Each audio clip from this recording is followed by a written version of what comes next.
of Marshfield, Tuesday, October 29th, 2024 at City Hall. Call to order, roll call. Please stand for the Pledge of Allegiance.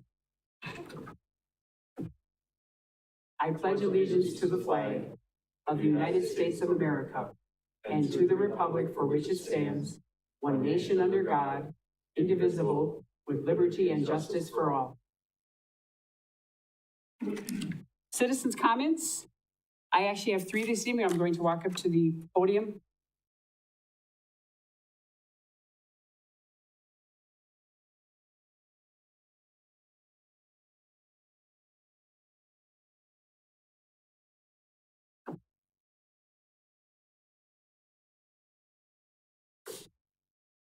Good evening. I'm reading this on behalf of Mary Kingston, who lives at 310 East 22nd Street, right here in Marshfield. My name is Mary Kingston. My husband Dick and I have been residents of Marshfield for 37 years. Our 2 sons grew up here and are graduates of Marshfield Senior High. Our oldest son, Brett, has autism. Brett has been employed at the Marshfield City Hall for the last 11 and a half years, since 2013. He's worked as a document processor 1. The job is part-time. The salary amounts to about $11,000 a year with no additional benefits. He got this job with the help of ODC. He is very careful and focused when scanning documents and especially loves to scan maps. He loves to interact with the people that work at the City Hall, especially the engineers. This job is a perfect fit for him and extremely important to him. I understand that Brett's position at the City Hall is due to be eliminated by the end of this year due to budget cuts. This will be devastating for him. Someone like Brett is greatly impacted by something like this. I'm hoping another way can be found. Thank you for listening to my concerns. Again, Mary Kingston. The second is on behalf of the mayor of Marshfield. My name is Lois Teaster. I live at 815 East 19th Street, but I reside as mayor at 207 West 6th Street. After the budget was not passed Tuesday night, Wednesday morning, I got my little wheels turning in my head. Friday morning, I went and talked to Matt from Visit Marshfield. And I proposed to Matt, can you please go to your board and see if they can fund that other $30,000 from the pickleball? Because we really need this money to help our employees of the city. Matt says, I'll talk to my board and we'll see what we can do. Sunday evening, I talked to their president, Al Cheney. He was completely in agreement, but with 2 caveats. The board needed to obviously come to the agreement, and he wanted me to reach out to the pickleball people and get one last proposal that they are going to do this for tourism. So I reached out, as he asked, to Michelle Bornke, and this message comes from Michelle and Perry. Dear Mayor Lois, thank you again for all that the city has done for the Marshfield pickleball community. We love the new courts at Brain Park and have been utilizing them every day. We look forward to hosting annual tournaments starting this spring and summer. Our hope is to hold at least 2 of them, if not more. In addition, we'll be organizing several leagues, which out-of-town people do participate in, and learn to play and host special events for businesses. We have already been holding several learn to plays. New people have been visiting Marshfield to check out our new courts as well. One person visiting from Florida stayed an extra week so we could keep playing on the courts and stay out of the hurricanes. Thank you again. Thank you all who supported us and the Park and Rec Department. We hope to see everyone on the courts. We will keep you and everyone posted as we begin to set the dates and plans for tournaments. We will put those in the Park and Rec brochures. Respectfully, Michelle and Perry. I want to personally thank Visit Marshfield, Matt, for making this happen so we have that extra $30,000 in our budget. And that is the second item. The third item, once again, I will let you know that in-person absentee voting hours, Tuesday, October 22nd through Saturday, November 2nd, 2024, Monday through Thursday, 7:30 to 4:30, Friday, 7:30 to 6, Saturday, 8 to noon. No voting may take place on Monday, November 4th. I should have that memorized, right? Well, I didn't because I want to make sure everything is right. Put it up. Remember, everybody vote. And there ends my report, and that was 4 minutes and 2 seconds.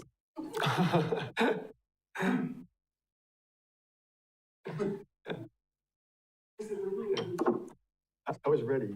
Yeah, you were. He was ready to gavel. Good job. Okay. Item D, approval of minutes, October 21st, 2024 special meeting budget.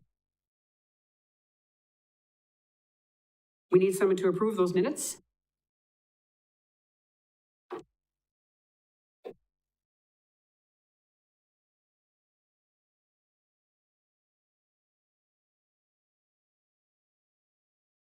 Andrew Reigel approves. And second by Alderman Werman. Any discussion?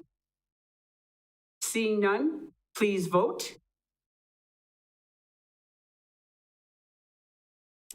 Mr. Werman? Yes. Mr. Reigel? Yes. That motion passes. And one more announcement before we get into item E. We will not be having item K, which is closed session for this evening. Item E, request to authorize refilling of the vacant Public Work Director position presented by Sarah Dressel, Human Resources Director. Good evening. Tom Turchi has submitted his resignation as, we have a question. Yeah, sorry. I'm sorry, Sarah. I didn't mean to interrupt you.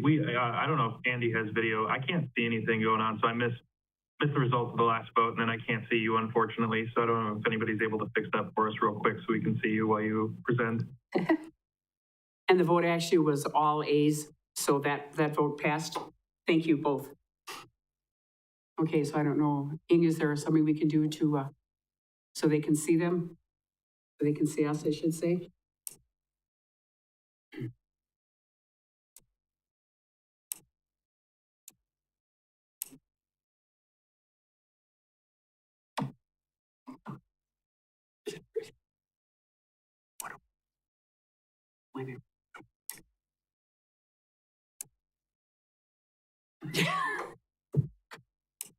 Naughty. Don't go there.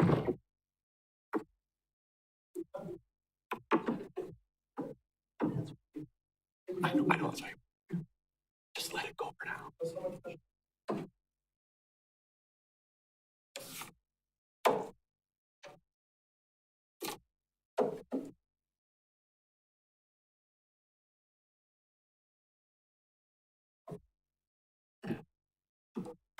I know it's been a long night already just because we had a meeting prior to this as well. So even if we can just get the laptop camera on so we can at least see Sarah and anybody else who comes up to the podium. I know Andy and I love the cut, you know, to all the council members, but we could probably go without that just to keep the meeting moving. So you cannot see Sarah at this point, correct? No, we got nothing. Black screen. But like Derek said, I don't think we need to belabor the point. As long as the information is conveyed to us, we can survive. Or at least I can. I don't want to speak for Derek. Okay, thank you. If you have any I agree. questions. I mean, I would love to at least get the presenter, but if we can't, we can't. I don't want to hold everybody up just because I know this could be a long meeting. We already had one, so. Okay, well, thank you both. And if there's something that you need as we go along, do not hesitate, okay? So we have a motion on the floor by Alderman Spiro, second by Alderman O'Reilly. Go ahead. Okay. Yes, ma'am. Okay, sorry. So Tom Turchi has submitted his resignation as the City Public Works Director with his last working day anticipated to be December 2nd. I kind of want to read this because I think it's important.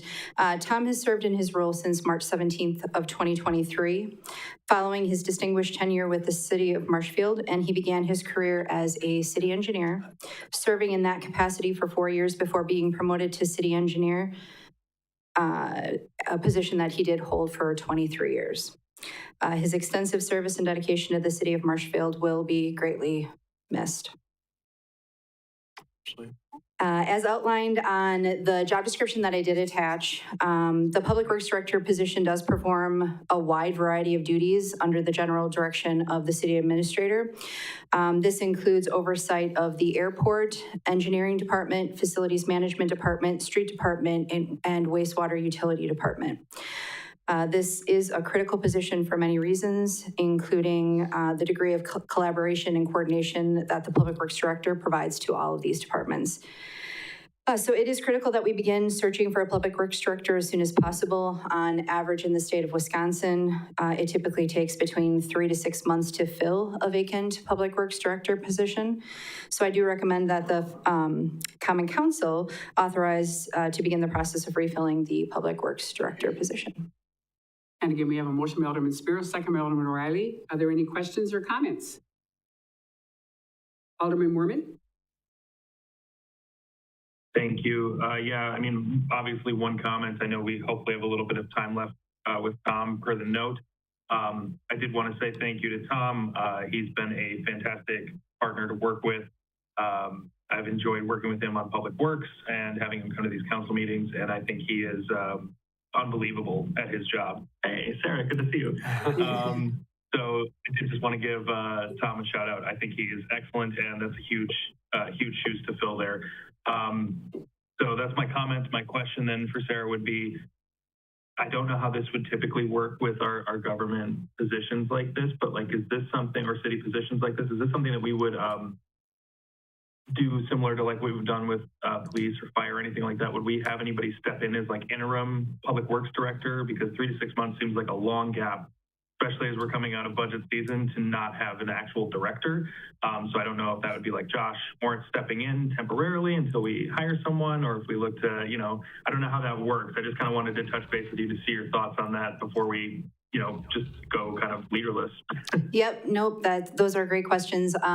So what we're going to do, Steve and I had briefly talked about this, is we'll be working with Tom to kind of create what that plan will look like over the course of the next probably week or so, just to get a tentative idea of what we'll be looking at.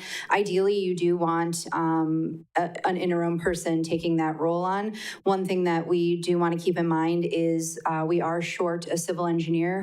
So Josh is spread pretty thin already. So we might need to search for alternatives, which is why we're going to need Tom's advice kind of on what potential next steps might be, just to kind of not have too many gaps or things falling through the cracks. So definitely top of mind and a major thing that we need to focus on right away.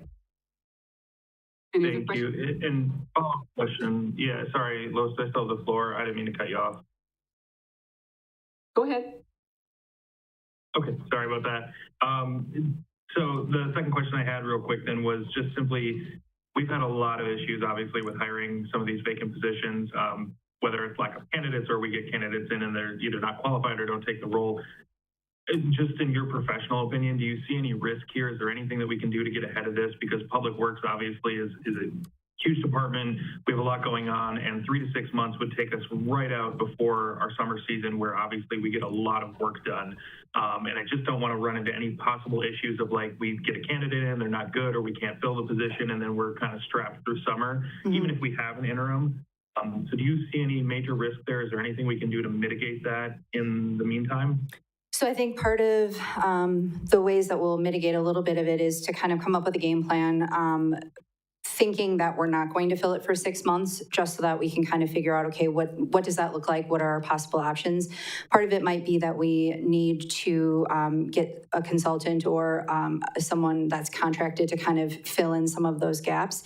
But truthfully, I think Tom is going to be a really good resource for us to kind of figure out kind of what some of those things are that, you know, are major things that he is working on that we need to make sure that we continue. I think there are some things that we'll be able to do to kind of reduce a little bit of risk. But I'll be honest that with seeing how the development services director position has gone so far since I've been here, this is also going to be a very difficult position to fill. I may be coming before you in the very near future asking for funding to have someone help us aid us in our search. So definitely though, we'll have somewhat of a game plan that we'll bring forward so that all of you are aware kind of what our next steps are and what our plan is for sure. Thank you. Yeah, and I just would caution everyone here tonight too for the budget, like, let's just be smart, because obviously whatever we're doing with the city is going to probably directly affect some hiring as we go forward. So let's make sure we're putting our best foot forward for the rest of the budget meeting as well, because we're going to have some big shoes to fill.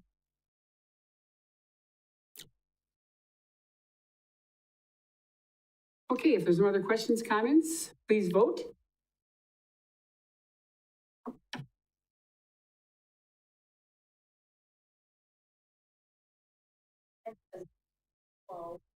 Okay, are you a yes or no?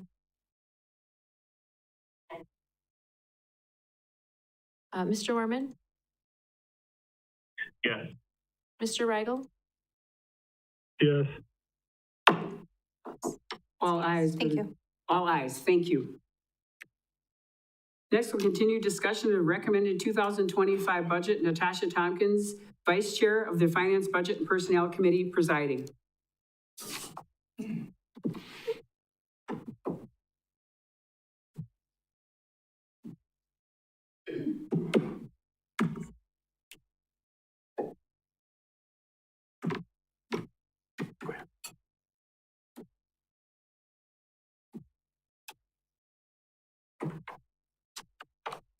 Hey, I've been told I need to speak closer to the microphone.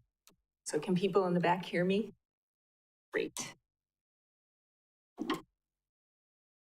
We are going to first hear in item G.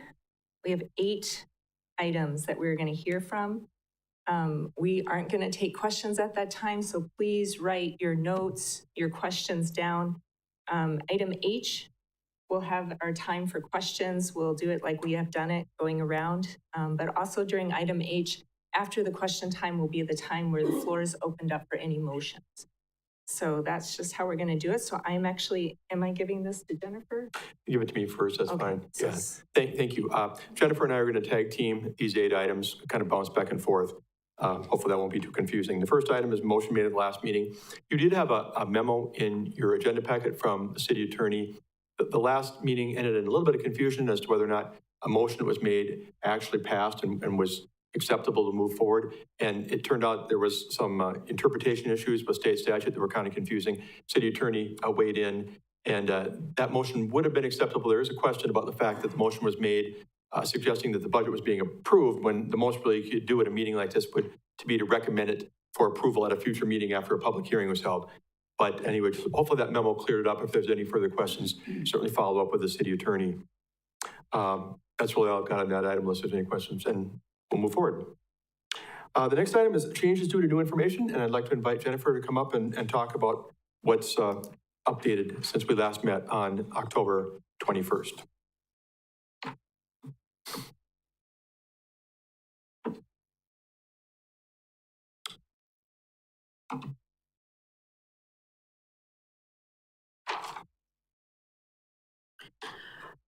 Okay, so we have, good evening. We have been busy looking back in the budget and have been accumulating some various ins and outs since the document was first published. Since that document was published, we did get our insurance renewals for certain items on our property insurance, and so you'll see that we had to add a little bit of money in for that. The professional services decrease that you see is actually a revenue or an expense decrease for a program that our police department has instead received a grant for those services. So we do see some negative expenses going there. Unfortunately, that is offset by some operating supplies that have come to light since that time. We did make a couple of minor cuts in terms of a phone line and some repairs and maintenance supplies. And then also what you will see is a revenue decrease of $3,000 as it relates to our cost sharing for the school resource officer.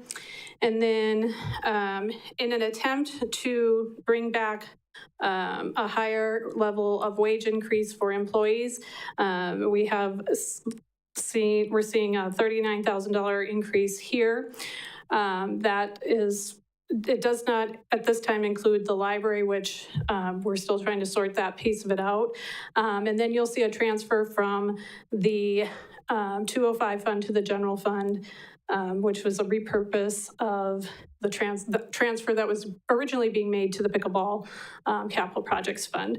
So I'll stop right there and let Steve jump in case you have any more comments that you want to add. The only thing I would add, Jennifer, and you may have said it and I missed it, I'm sorry, but as far as that revenue decrease having to do with the school resource officer, that's not that they're cutting the funding, it's that we thought that there was an adjustment for CPI in there that didn't exist. So they would be paying us at this time the same amount that they paid us in the first year going forward into 2025, which is $95,000, which covers the lion's share of one of those officers. Okay, so these items are just those within the general fund. This slide will show changes that we're seeing in other funds. The 205 is being repurposed from being transferred to capital projects over to the general fund. You'll see a negative amount of $12,500, which represents revenue for that grant that the police department received, as well as an increase in professional services within the 205 for that grant. There are some wages and benefits spread throughout the different funds for communication, municipal court, and wastewater, and our emergency services and internal service funds. And then the other piece that you'll see here is a repurpose of some money that in the capital projects fund, where we initially had our mill in place program at 2. I believe 2, I'm sorry, I passed all my copies out. And we actually have to reduce that by $42,000 in order to allocate it to a grant-funded total reconstruction project that will be beginning in 2025. So that would take care of, thank you. That would take care of all the other changes that are known at this time in all of the other funds. And so I'll just give a quick pause and see if there's any clarification needed at this point.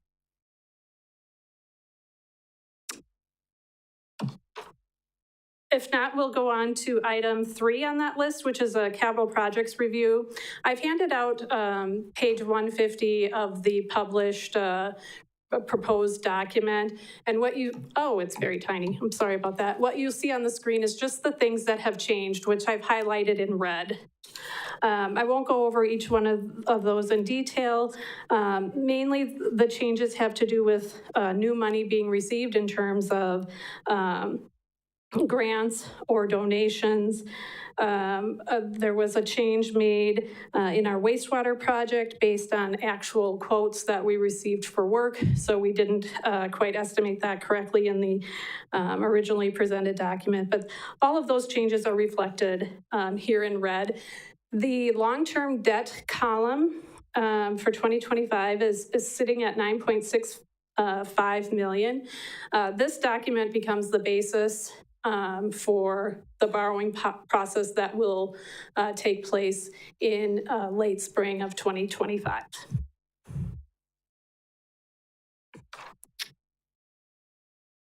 And then next, I want to jump into our expenditure restraint incentive program and the contingency that we should put in place in order to strategically place ourselves in a good position for future budgets.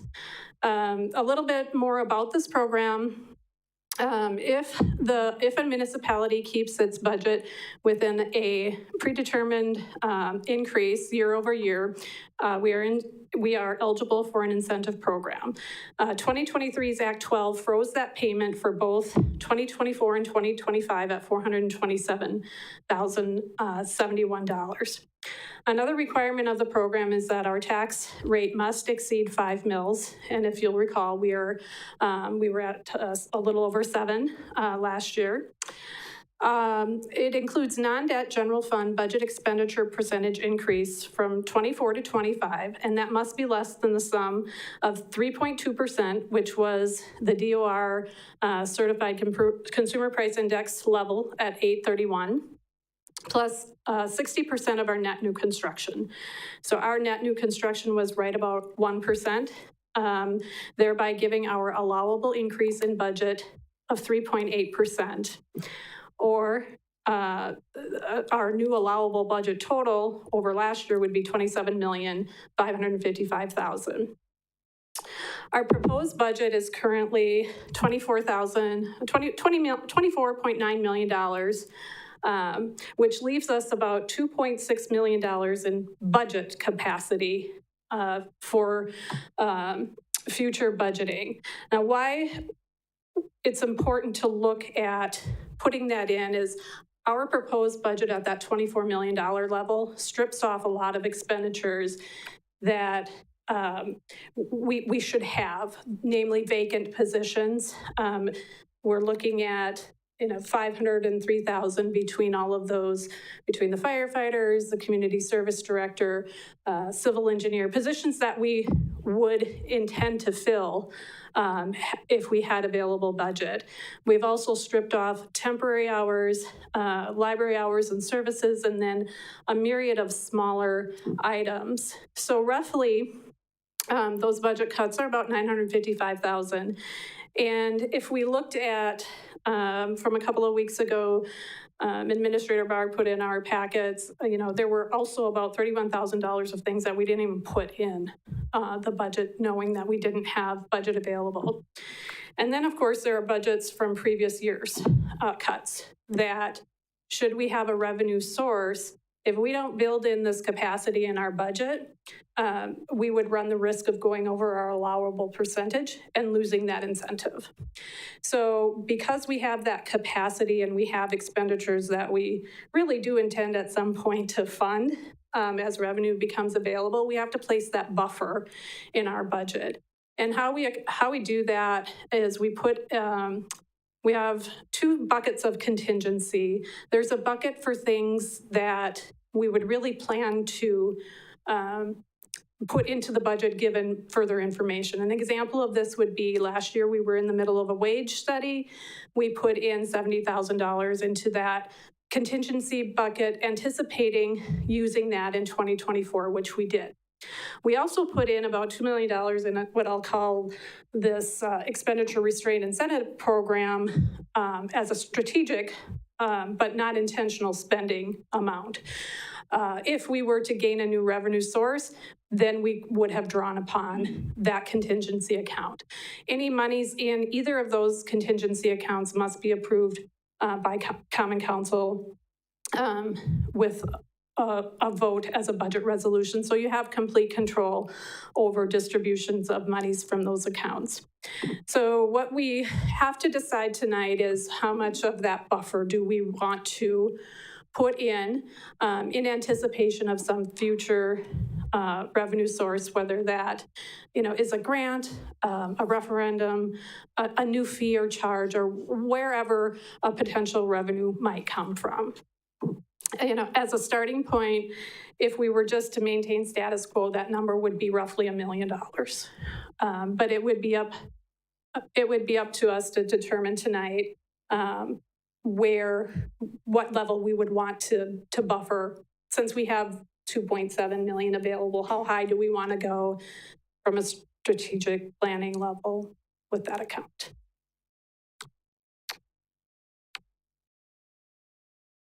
And that takes us to item 5, which I believe Steve was going to jump in. Thanks, Jennifer. Yeah, I'll have most of the remainder of this item G. So starting out with council requests, senior planner, Council President Varsho suggested at the last meeting would it be possible as a means of trying to help facilitate some additional staff wages to delay the hiring of a senior planner. So we took a look at it. The finance department, Jordan Munger, calculated how much we might save. Keep in mind that there's an offset in that position. So if we didn't have a senior planner, we would continue to be paying roughly 10 hours a week for Bryce Hembrook with SCH presumably, or somebody else in that capacity to do the basics of plan commission and handling conditional use permits, rezonings, those types of things. When you look at the monthly savings, taking the salary and wages, our benefits, and then subtracting the offset payment to the consultant, a little bit over $4,000 a month. So it would take, almost like 9 months to come up with about $35,000 or $36,000. And the problem with that is, and I really do appreciate the sentiment, but if you look at that, if we're not going to hire a community development director, we really need to get a senior planner in place sooner than that. Of course, the market will dictate if we find somebody.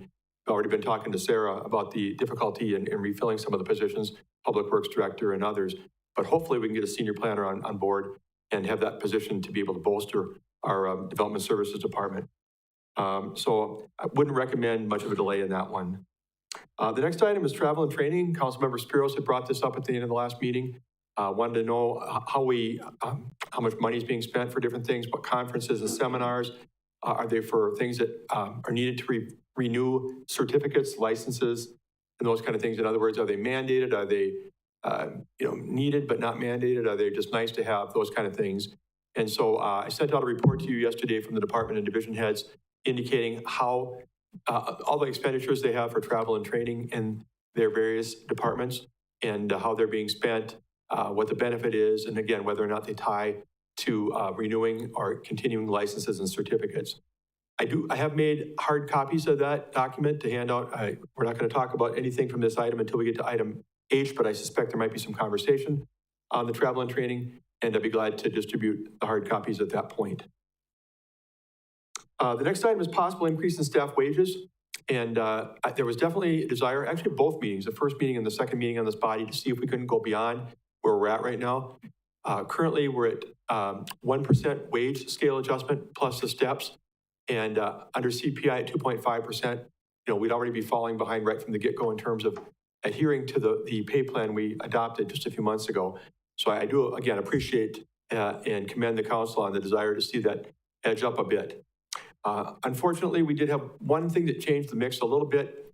The library has made it clear, and I understand that they would like to mirror, if you will, their wage increase scale adjustment to the city. So initially, when we calculated, it'd be about $35,600 to do an increase from 1% to 2%.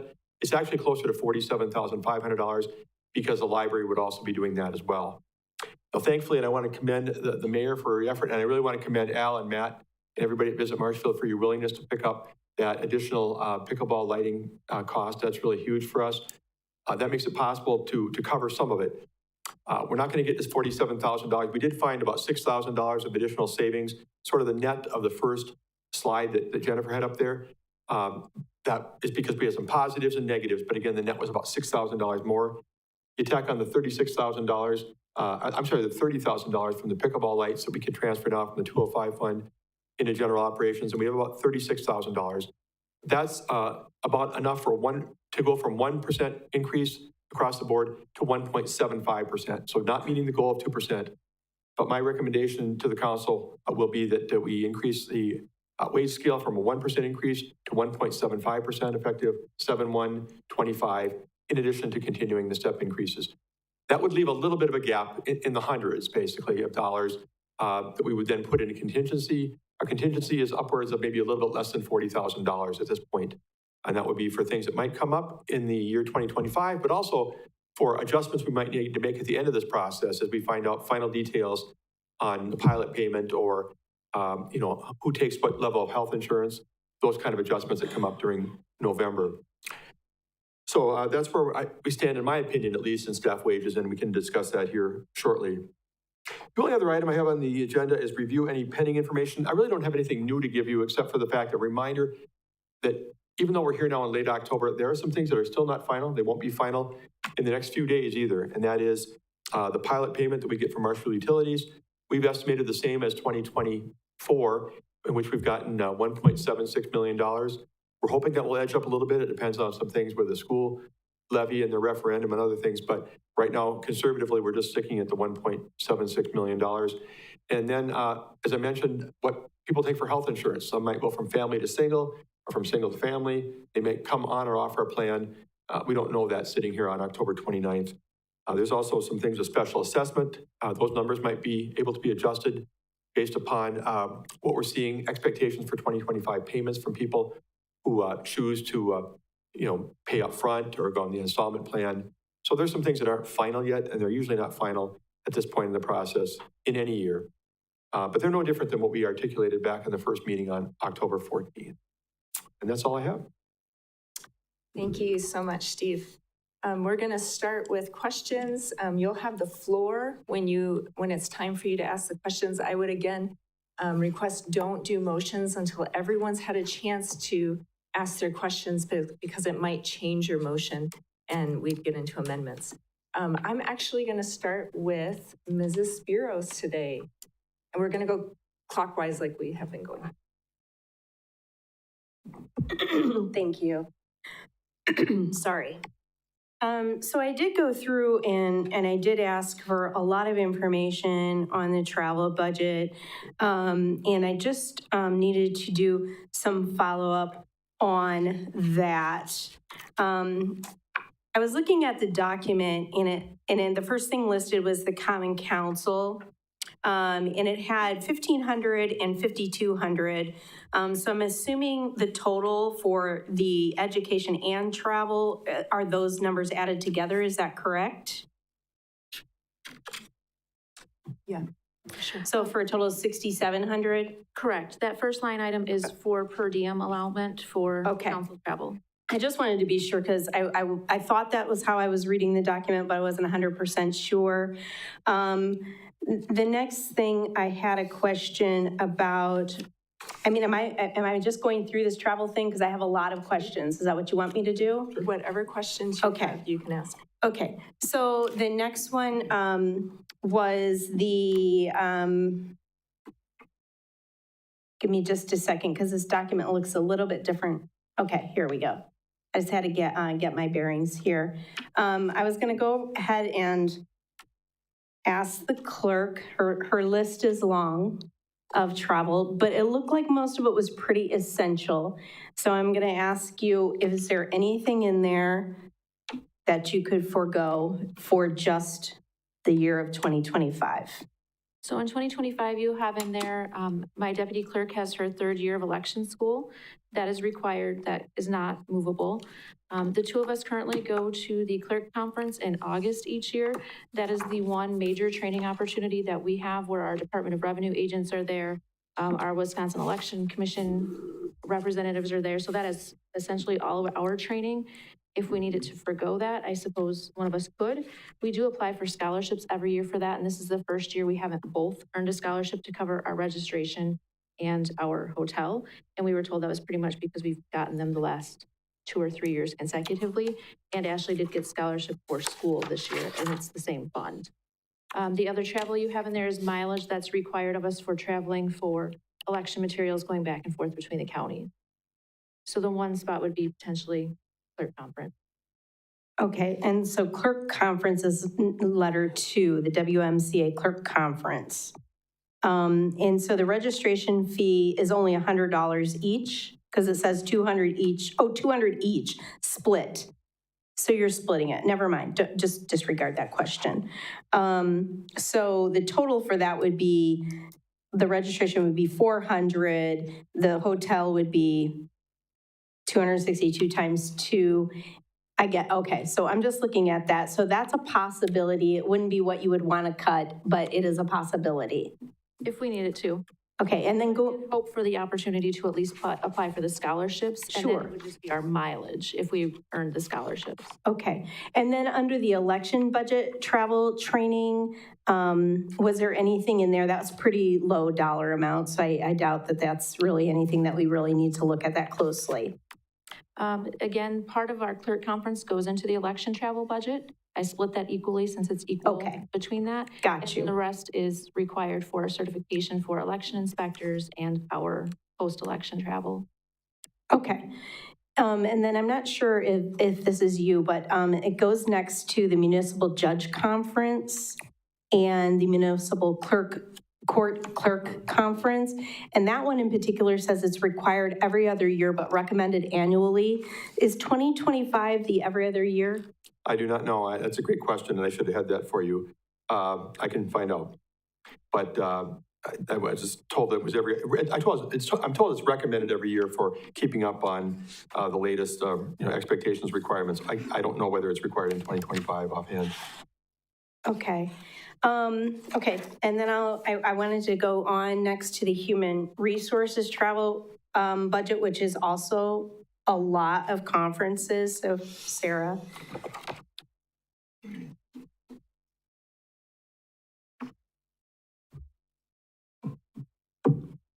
So going through this list, I'm kind of just going to direct these questions at each department head.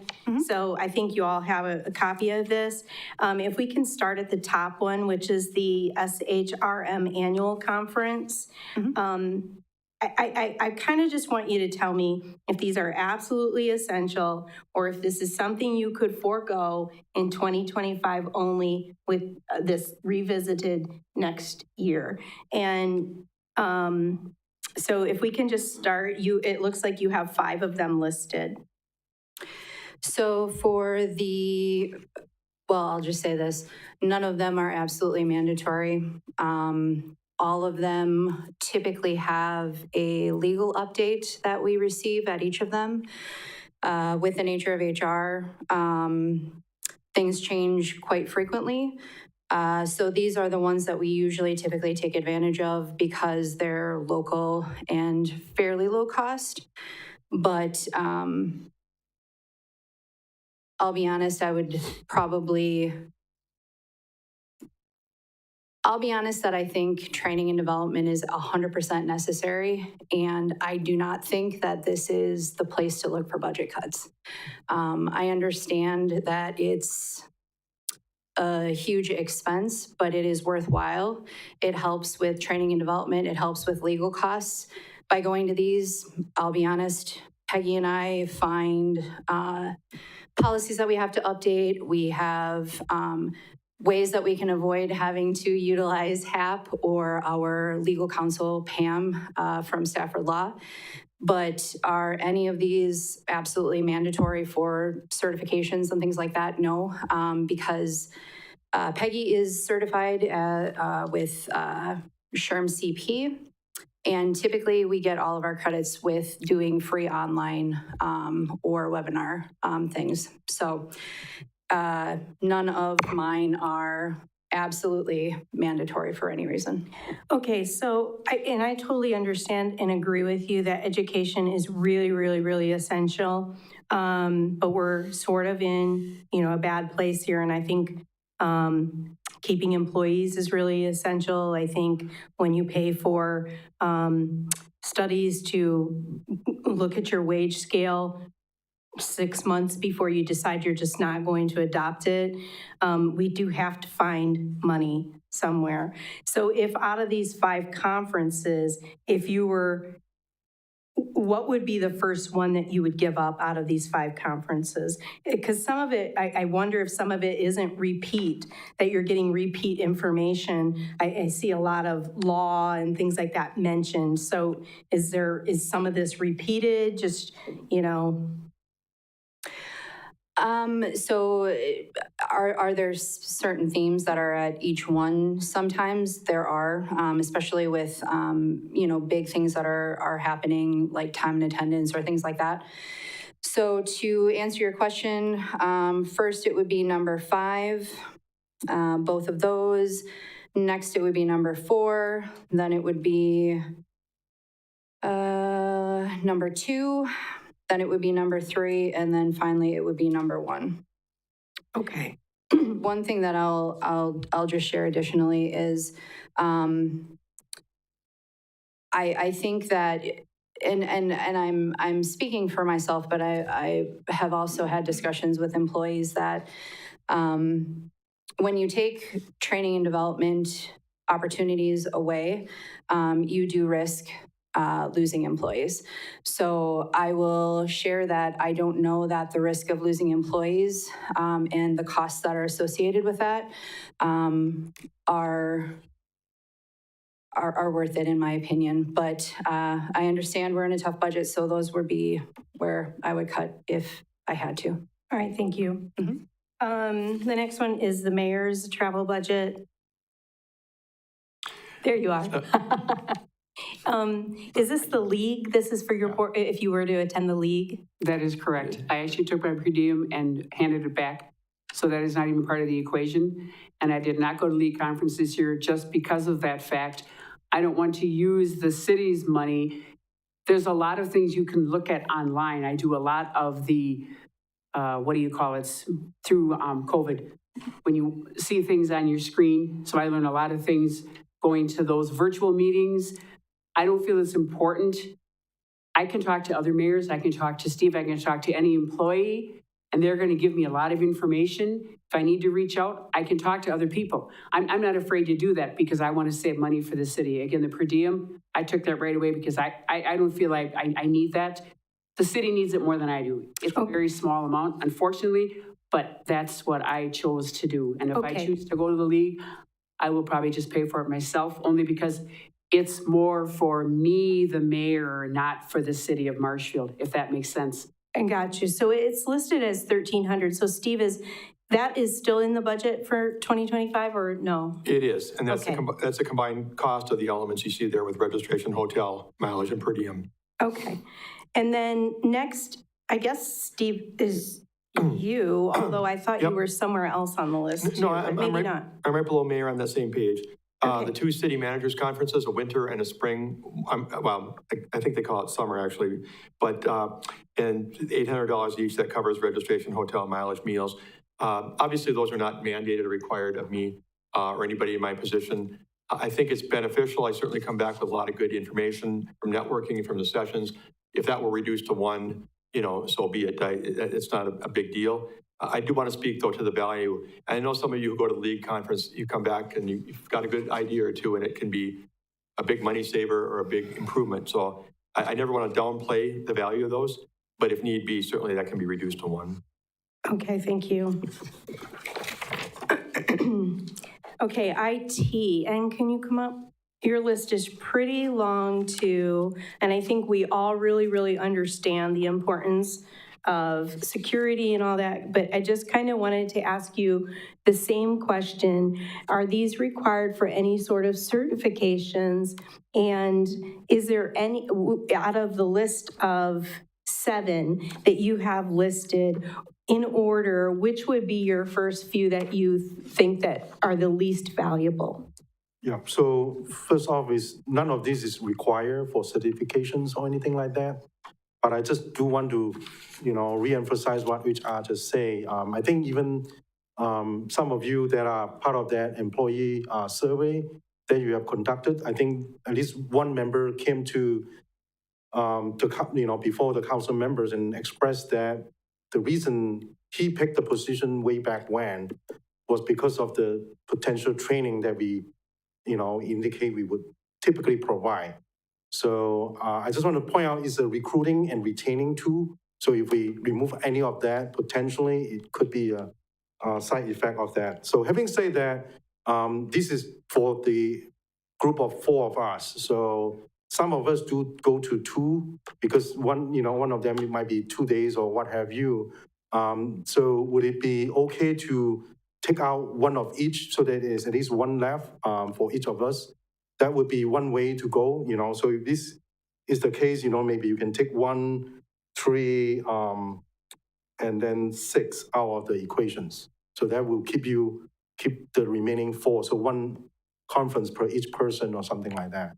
Okay, so you're saying, so I'm just trying to clarify what you're saying. So just as an example, number 1, that's only you attending that? Yes. Okay, so, and then 3, you're sending just 1 IT analyst? That's correct. And then 6, you're just sending Another IT analyst. 1. Is there any on here that you're sending more than 1 analyst to? No, because there are only 4 full-time employees. Okay. We try not to send 2 at the same time because then you are left with only 2 person doing support on that day. If 1 person gets sick or take vacation day Okay. on military leave, then we would Okay, be down to 1. that makes sense. Yes. Okay. I was just trying to see if there was a way we could just send 1 person to a conference rather than 2, but you've already taken care of that. Yes.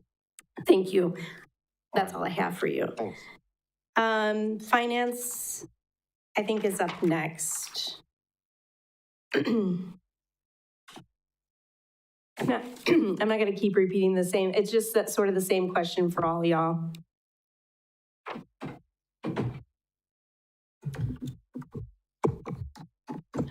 Okay, I will start out with our payroll training.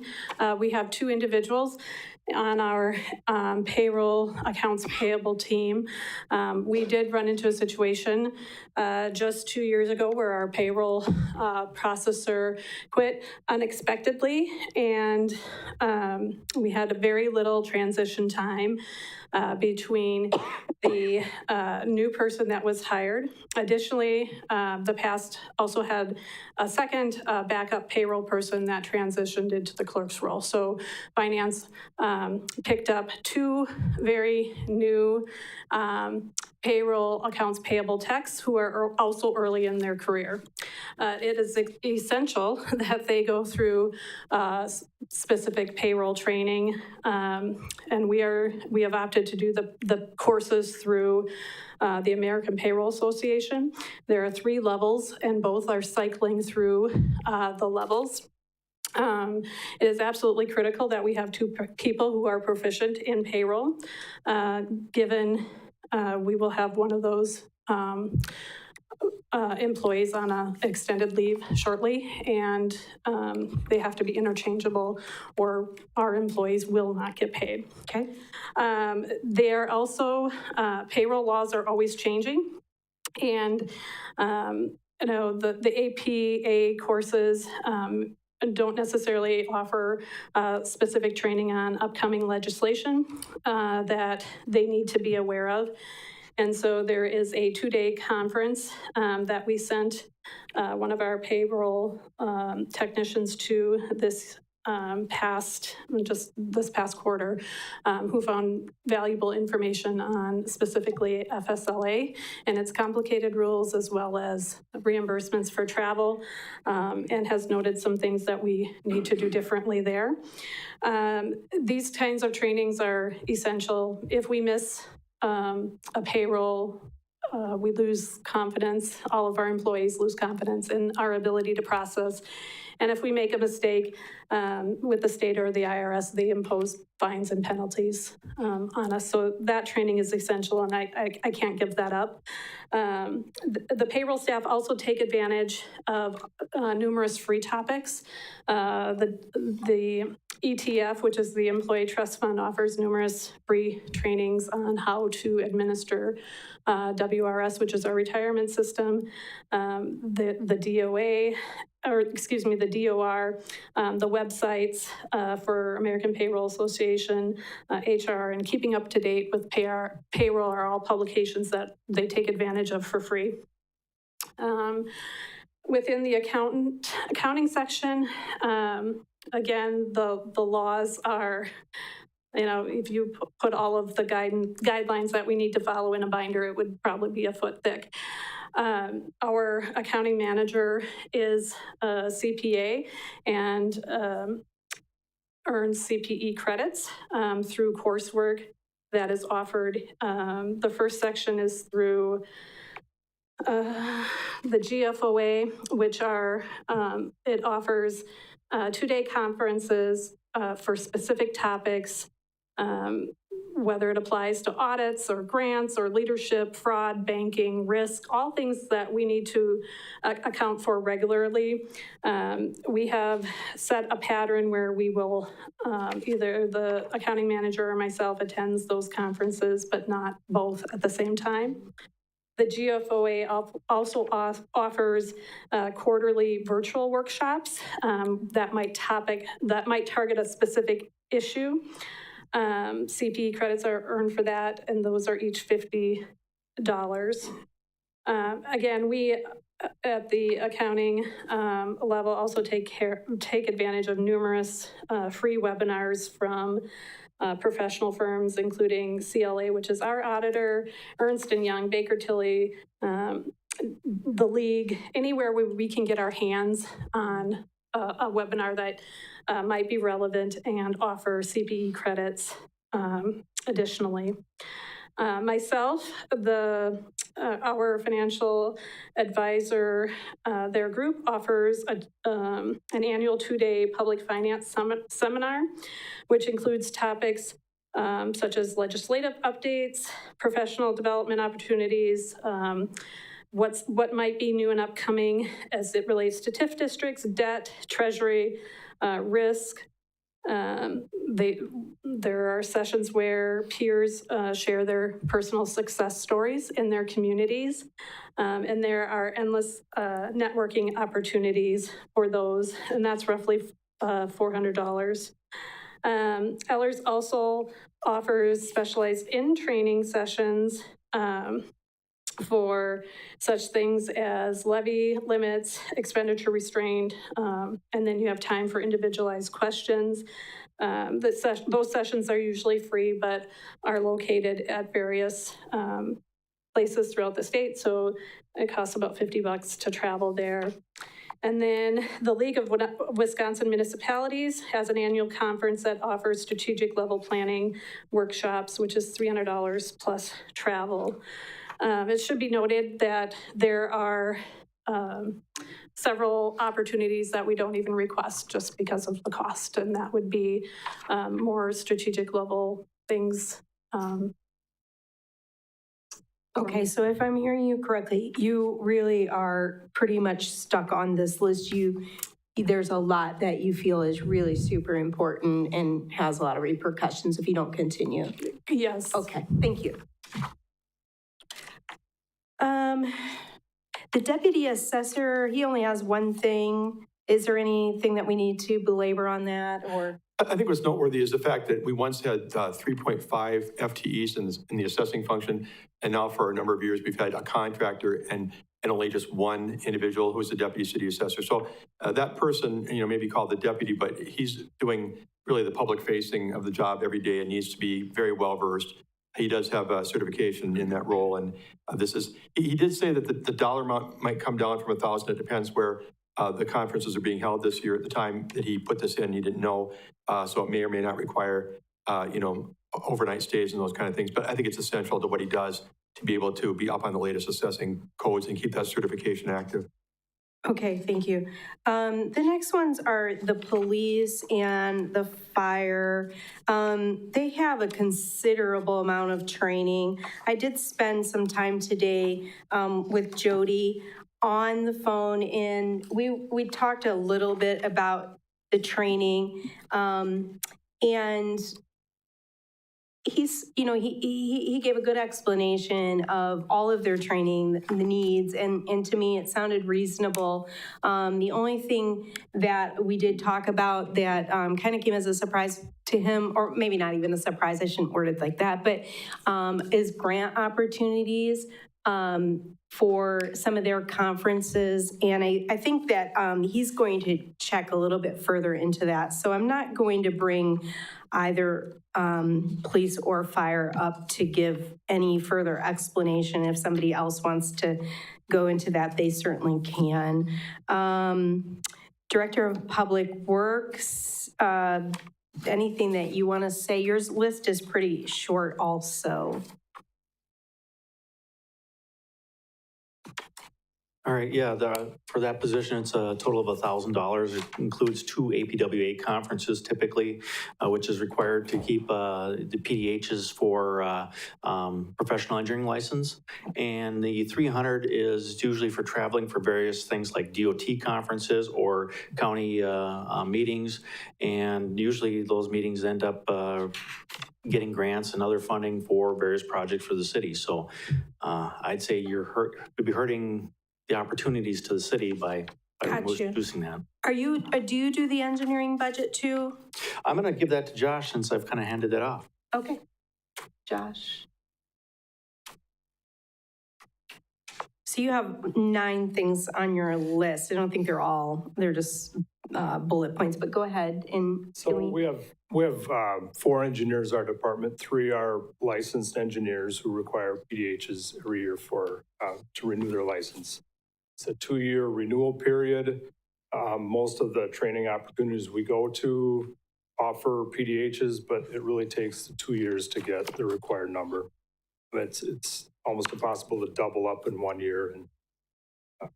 And in addition to our engineers, we have technicians who are construction, infrastructure, and certified public infrastructure construction inspectors. Same thing, PDH is required. That's a 5-year renewal, but these are the places where we get the credits. Go ahead. I was going to say, on the first one that you have listed, the APWA conference held twice annually, these provide enough PDHs to satisfy the continuing education requirement for PE license renewal. So that satisfies the requirements for PE license renewal. Is there another license? I'm a little confused on that. Tom spoke on that one briefly, but there's 3 licensed engineers. It's the same PE license across the board. There are multiple ways to get the PDHs. APWA conference is an excellent way to get it kind of all in one place over one conference, so to speak. Some of the other items I have listed are other ways to get the same PDH.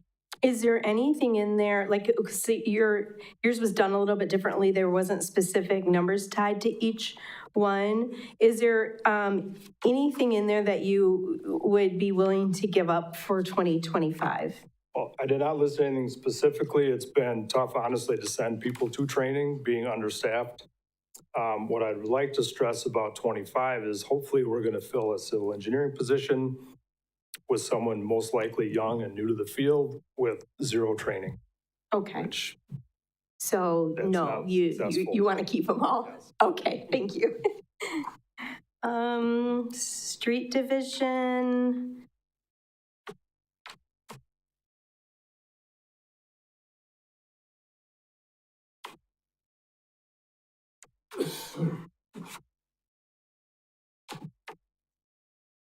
Hi.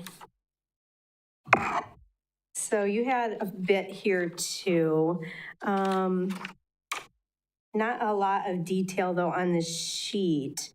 But it's a pretty low budget. What are you, so for 2025, you requested a total of 3,000? Yes, yep. Okay, and is that, can you just kind of just say what that's for really quickly? So we use that for additional safety training for our crew. That can, every year we retrain in confined space entry. We have a number of our crew that are entering confined space several times a day through the summer projects.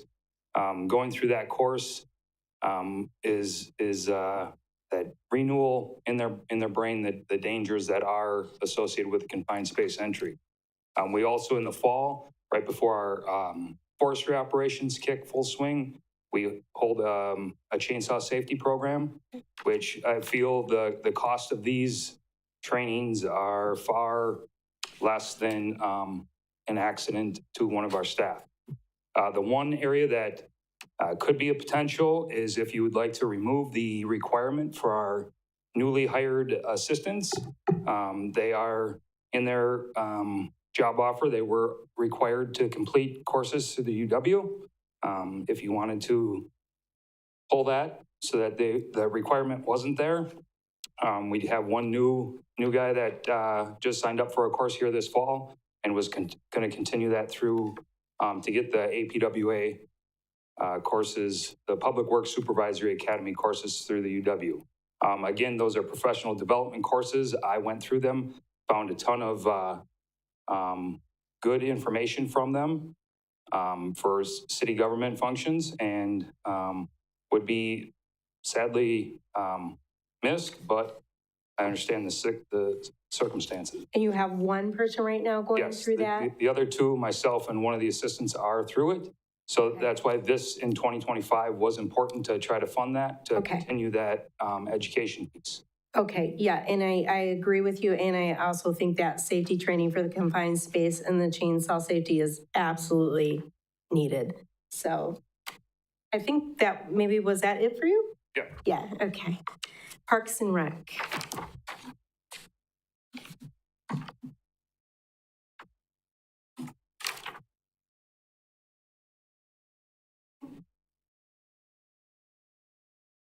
And Justin, yours was a little bit harder to follow because I tried to compare it to the budget document, and because you have so many areas, it's listed in, under each of your areas. Like, for example, like I just wanted to give an example so I can get a clear explanation. Like under the cemetery budget, I thought that there was like 1,850 listed.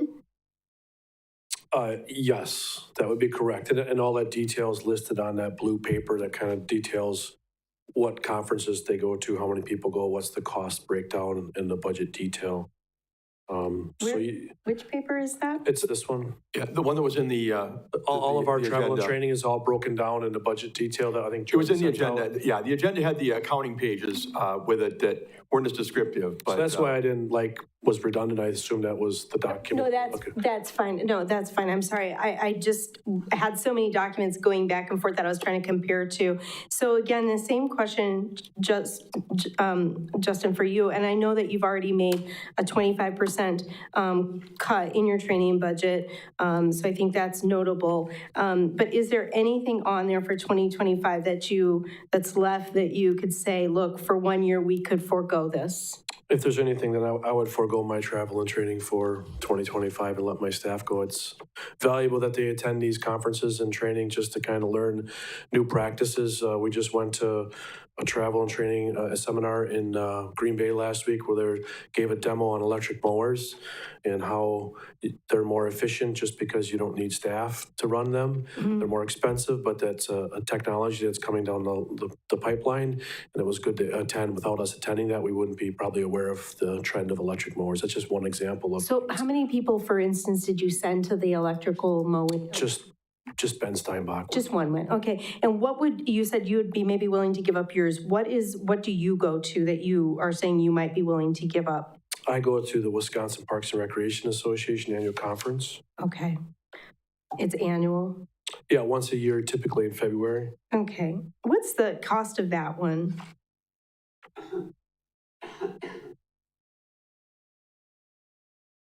Looks like it's $1,000. Okay.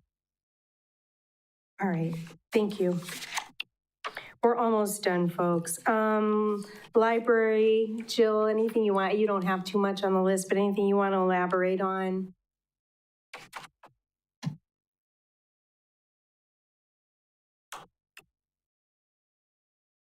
Okay, as you can see from mine, $500 this year. I am required by the state to have 100 hours of certification over 5 years. My 5 years is coming up in June. I've actually done all of this online for free so far, but I'm running out of classes. Okay. The other part of it is to represent Wood County at our Regional Library Association meetings in Madison, so that would be mileage. Below, you'll see $1,500 for library staff. That is offset by revenue. We only let staff attend programs if they get a grant. Perfect, thank you so much. And then the last thing on here is development services. Yep, that would be me, because we don't have a community development director at this point. On the senior planning position, the APA conference, $1,000, that would include, I think it's a multi-day conference, registration, hotel and meals and mileage. It's important, I think, because the field of planning is changing so much with flexible codes and trying to accommodate, new types of housing and whatnot. So I mean, I would certainly think that that's something I'd like to see somebody do. The last 2 years, obviously, we haven't even had a planner, so we haven't, had to spend those monies. The one I put is remaining staff. That's all for the building inspector, plumbing inspector, electrical inspector, folks like that. Pat Kilty is the person I normally would have talked to about how these all fit in for $1,500 and what each one is for. He's been off since our last budget meeting on October 21st, took a couple of weeks of vacation. I did talk to Natalie in that department, and she did confirm that basically it's just certifications for all those people to keep up their licenses and whatnot to be able to perform said inspections. It's all tied very closely to that part of what they do. Okay, so the $1,000 for the APA conference, we haven't had a planner in a couple of years. So we never utilized that, I'm assuming, but you put it sort of in there as a place marker in case we hire somebody. Yeah, and it depends where it is. I mean, if it's a closer setting, closer to Marshfield, it could be less because, maybe limited travel or, whatever, but that's just a best guess.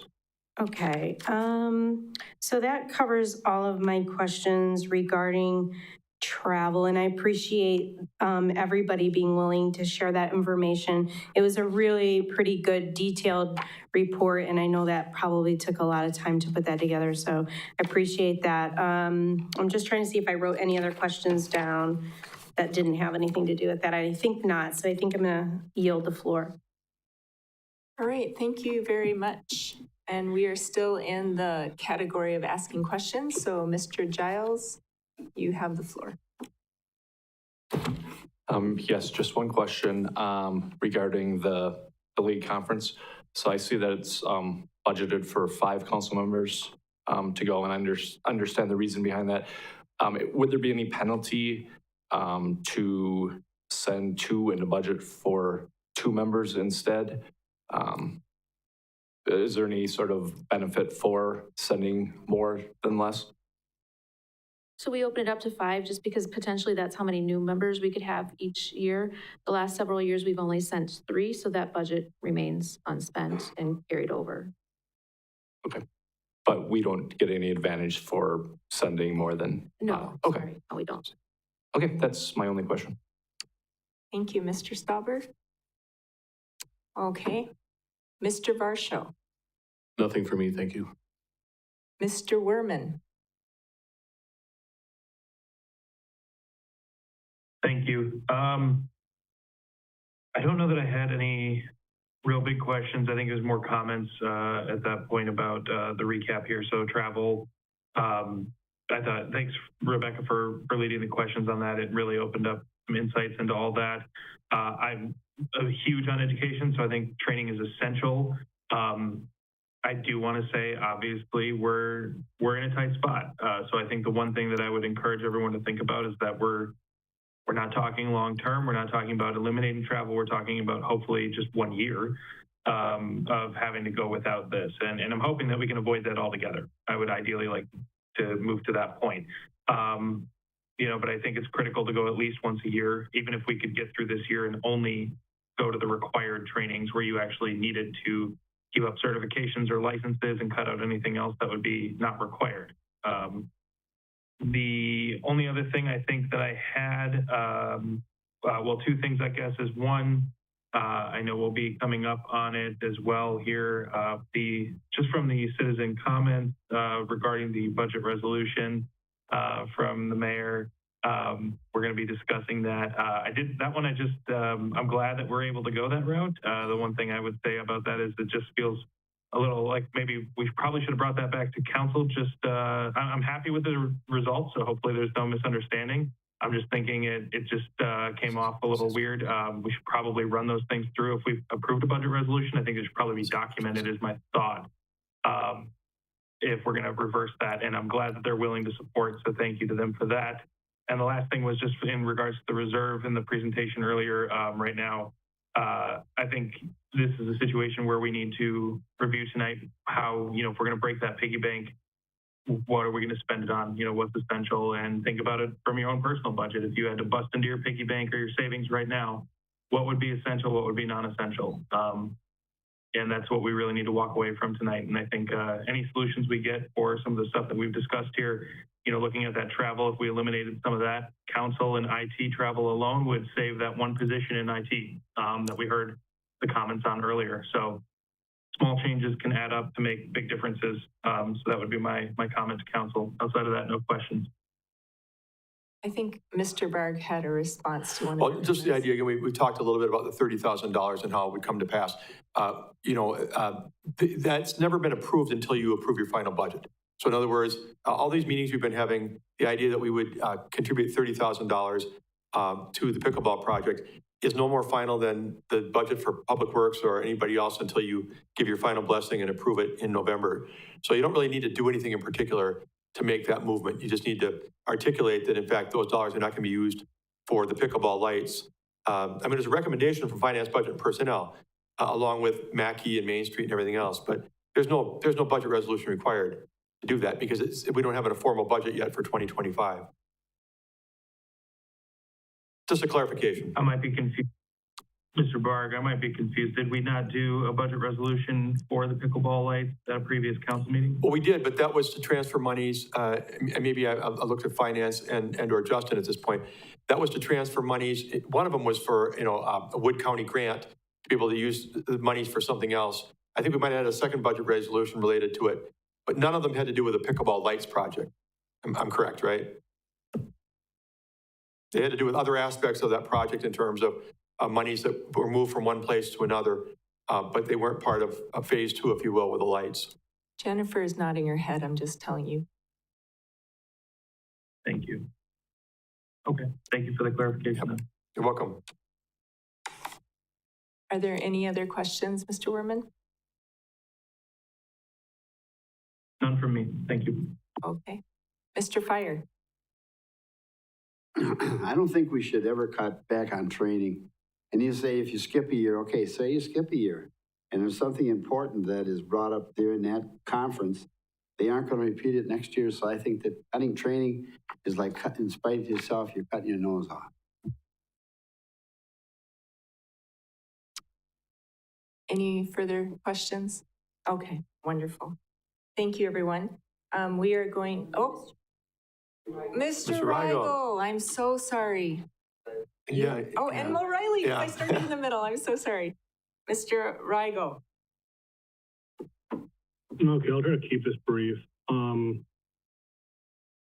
don't know if this is public information, so if it is not, just tell me that it's not public and I'll just move on. What was Mr. Turchi's salary? I don't have it in front of me. I mean, I could probably. Rough estimate's fine. I don't need to jump into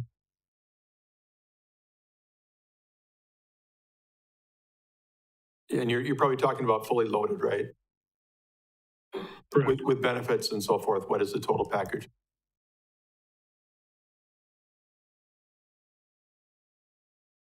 Just hang on. I think somebody's looking it up. Okay. What? Yeah, I know.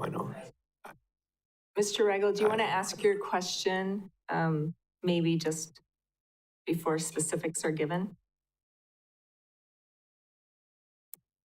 I mean, that is the bulk of the question. I think that carries the most weight because the following questions are going to depend on that answer on it. Okay, I think we have. I mean, if you want to come back to me and go to Mr. O'Reilly and then come back, that's totally fine. Yeah, no, Jordan's coming to the podium, maybe to give you a decent estimate. So, word of caution, I did send this to Steve. This has been done annually to the development department. First, looking at 3 vacancies, associate planner, director in 2023. We're in 2025. We're looking to hire just 1. So you say 1 year, but it carries in perpetuity. So be careful and cautious with this information. It is 166, I think 141. Mr. Rigel can't hear. I think he's giving us that he can't hear. Can you hear me? Can you hear anything? I don't think he can hear anything. The microphone. Can you hear? On. Oh, have we lost a sound feed?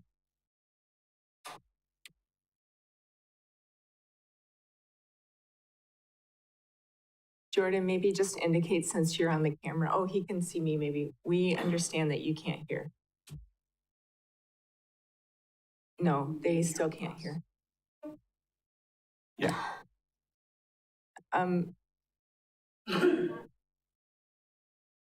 Yeah, not during the meeting. Can I email you No, the figure? because that would violate open meetings.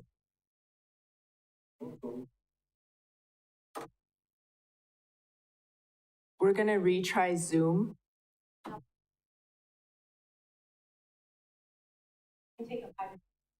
Let's have a 5-minute recess while we try Good idea. Thank you, Rebecca. Okay, we have a 5-minute recess.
much, Eng, for getting that figured out.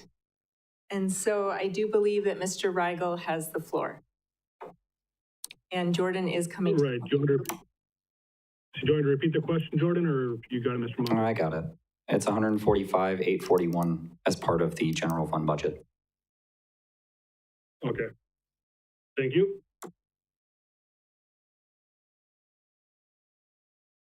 One second.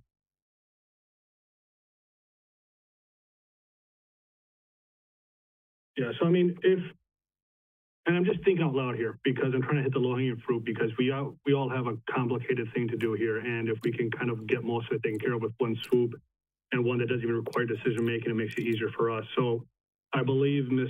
Dressler earlier today said it was going to be 3 to 6 months, so planning conservatively, 2 months of that would be in 2025, which would mean that's about $24,000 in savings.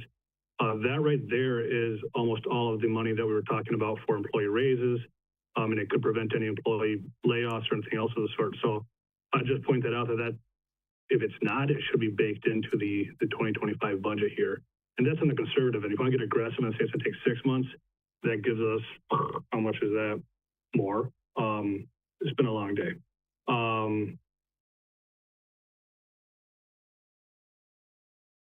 Almost 72,000 to play with. So, like I said, I just want to point that out that that's something that we should be taking into consideration as well. Not to, you know, in addition to what Ms. Spiros was pointing out too, that there is some unwanted but possible cuts to be made at training and traveling. We do have at least 24,000, possibly more, from the retirement of Mr. Turchi. So that's, I'm double check here. I believe that's all my questions.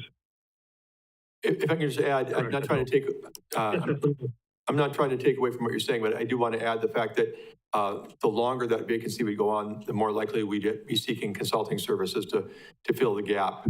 You know, without a position like that, you know, we would need some outside help. I don't know what that number is in terms of an offset, but there would be that factor, especially as time passed. Right. And to your point there, Mr. Barr, I was just saying is that on the conservative side, you're looking at about 24,000. More aggressively, you're looking at about 60,000. Truth is probably somewhere in the middle. But for budgeting purposes, you can choose to be aggressive or conservative on that. And you're right, the longer it goes, the more likely we have some offset on that. But at this point in time, waiting to the 11th hour here with all this stuff, we have to make decisions with what we have. And in my opinion, that's a big chip that we can use. So no further questions. Okay.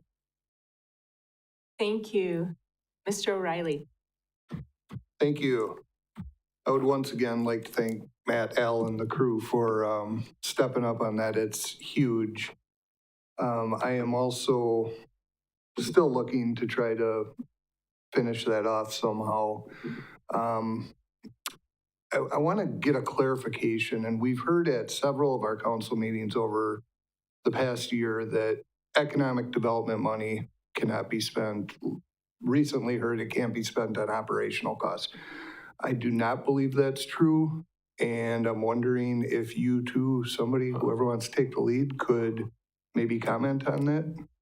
I'd be happy to take that one. I think that we talk about two different things. The Marshfield Utilities has been fairly clear about the fact they would like to see the dividend that we get from them annually be used for economic development. And they get concerned when they think we're using it for purposes that are not tied closely to economic development.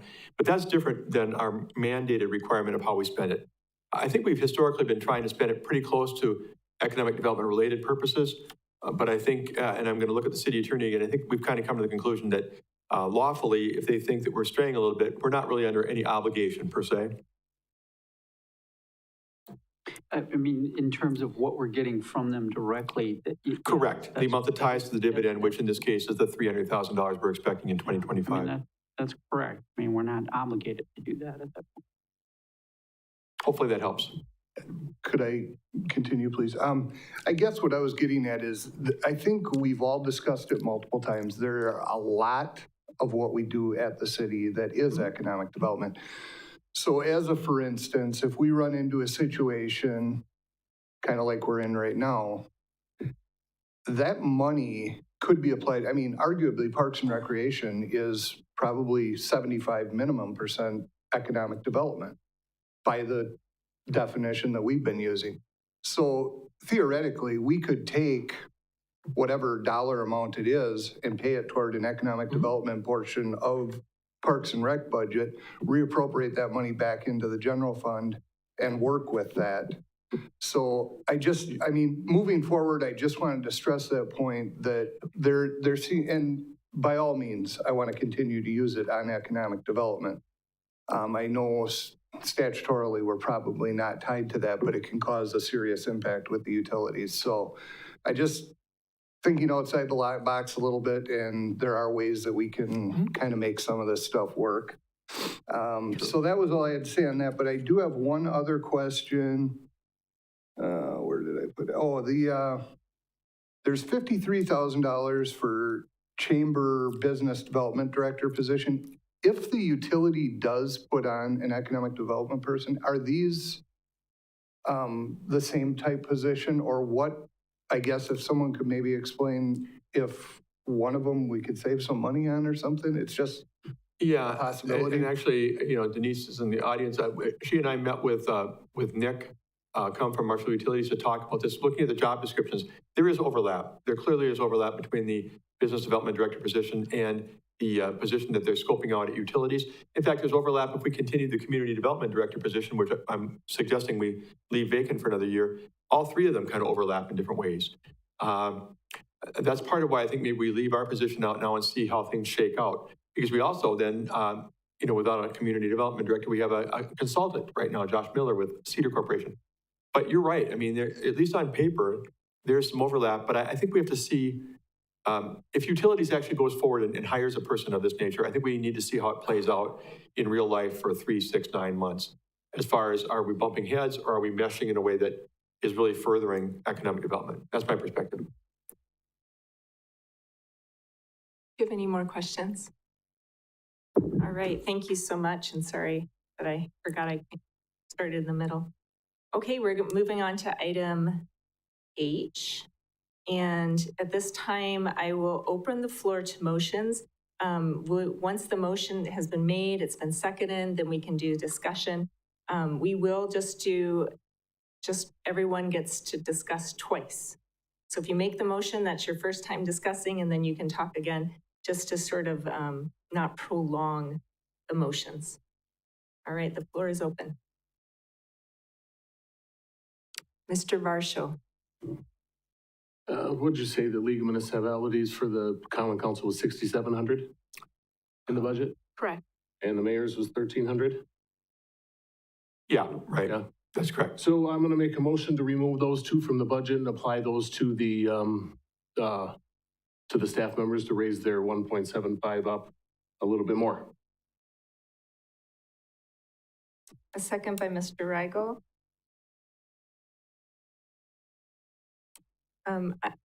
I actually have a question about that. There are some new council trainings that are done online. Is that coming out of that training budget as well? Because there is a fee for those, and we should definitely keep that. Correct.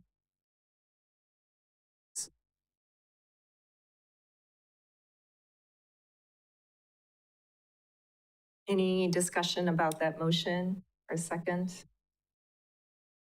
Oh, we have a second. Okay, no discussion. Okay, so it has been moved by Mr. Varsho. It has been seconded by Mr. Rigel to remove the League of Municipalities Conference for council members and the mayor from the 2025 budget. Please vote.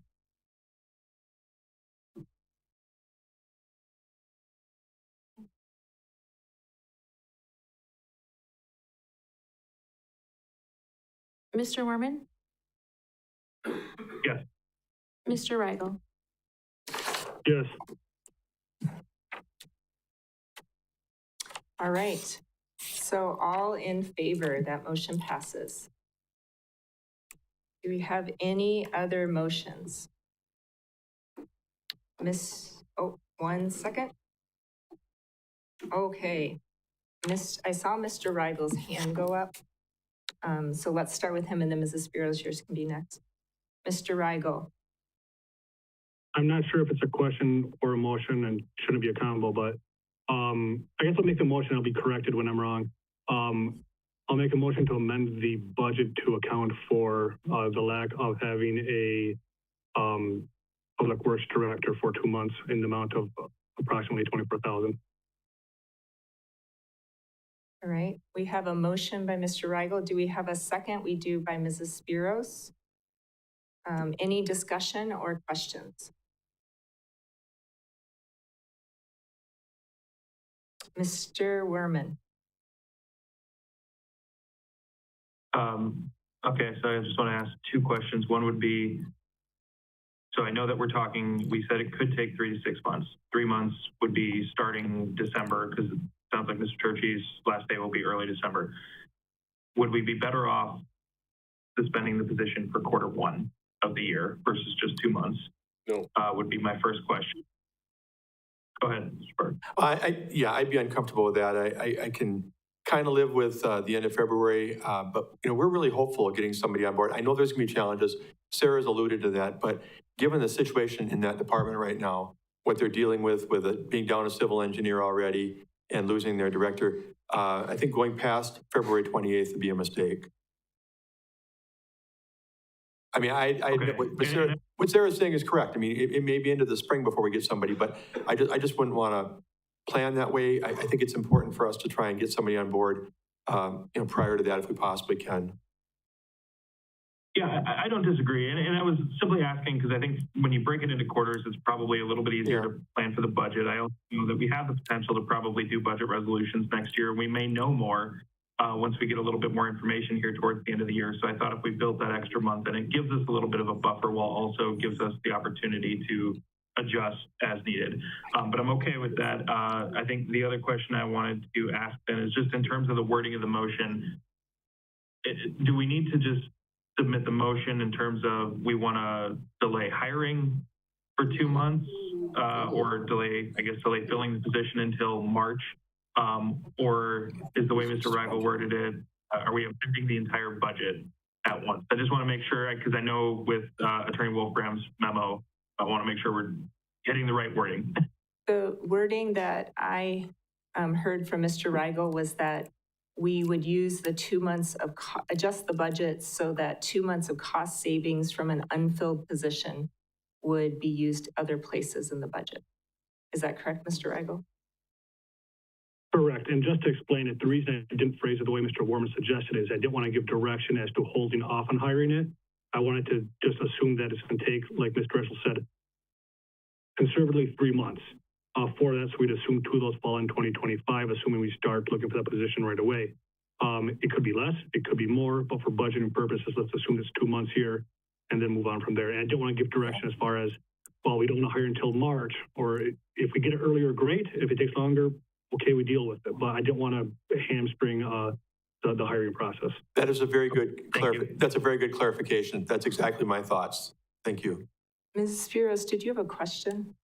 Or was that a second? No, I just wanted to say, we realize the importance of this position, and we're so short-staffed with other very important positions, and a lot of this is falling on Steve, and I think he's getting stretched to a point where it's just a little bit too thin. However, the reality is that it is going to take probably a few months unless we get really lucky and somebody stumbles in our door. I think that what we have to remember is it's okay to do this because at another point in time, we can always adjust. So if somebody comes into our door on December 15th and they're the perfect candidate and they can start January 15th, we will have to make some adjustments at that point in time in the budget. So bearing that in mind, we do need to free up. We can't just free up the exact amount needed for these raises. Otherwise, we can't go back on anything that we've done. So I think it's okay to sort of put this as a placeholder with the thought process that if the ideal candidate comes in, we don't hesitate on hiring that. And we find that money either today and have some buffer, or You know, we have to find it when it comes time. But I do think that this is an essential position. I do think that Steve is already wearing too many hats. And so that's kind of the way that I'm looking at it and approaching it. And as important as it is to me, to Josh and that whole department, it's going to be important. I'm glad you said that the way you did. That's excellent, because I think that Sarah, wakes up tomorrow morning and working with Peggy, we just start going for it, and we try to find somebody as soon as we can. But the reality is, based upon our efforts to find a community development director and some of these other positions, it's a decent estimate to suggest that it may be not going to happen for a while. So that was a really good clarification. Are there any other questions or discussions on this motion? All right, so it has been moved by Mr. Rigel, seconded by Ms. Spiros, that 2 months of cost savings due to a vacant Director of Public Works position would be allocated to other places in the budget. So please vote.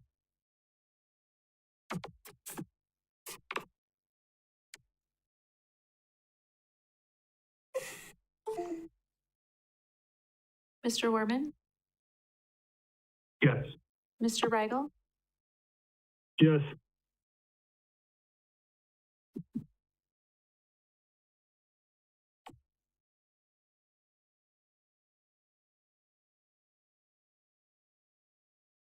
All right.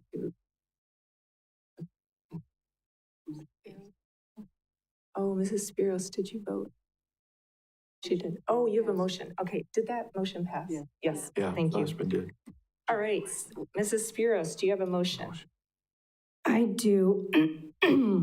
I would like to propose that we remove from the 2025 budget the placeholder for the Planner APA conference for $1,000. That can I do more than one at the same time, or should I just do one? You can. Okay, that we remove the $1,000 from the Parks and Rec, the annual conference attended by the director, that we remove $800 from the city administrator's travel budget, and allow him to attend one of the 2 conferences. And that we remove $450 from the IT budget for the Wisconsin Digital Government Summit. That's a total of $450. And that we remove $500 from the HR travel budget for the WPERLA travel training budget or conference.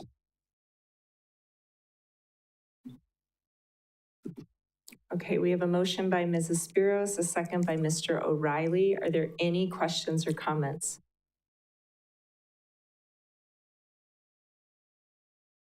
Mr. Rigel. Thank you. Just, it's a comment. And I know we don't want to cut back on training. I'll agree with everyone who says that's 100% correct. But the comment that's worth making is that there are ways to train that may not involve going to conferences. I'm not going to compare it to my line of work because it's different for each line of work, but in many cases, it's a matter of watching a video online, downloading something. Yes, those have costs, but many times it's a reduced cost. You're not looking at it for hotels or travel or anything like that. I can tell you right now, it's not as fun.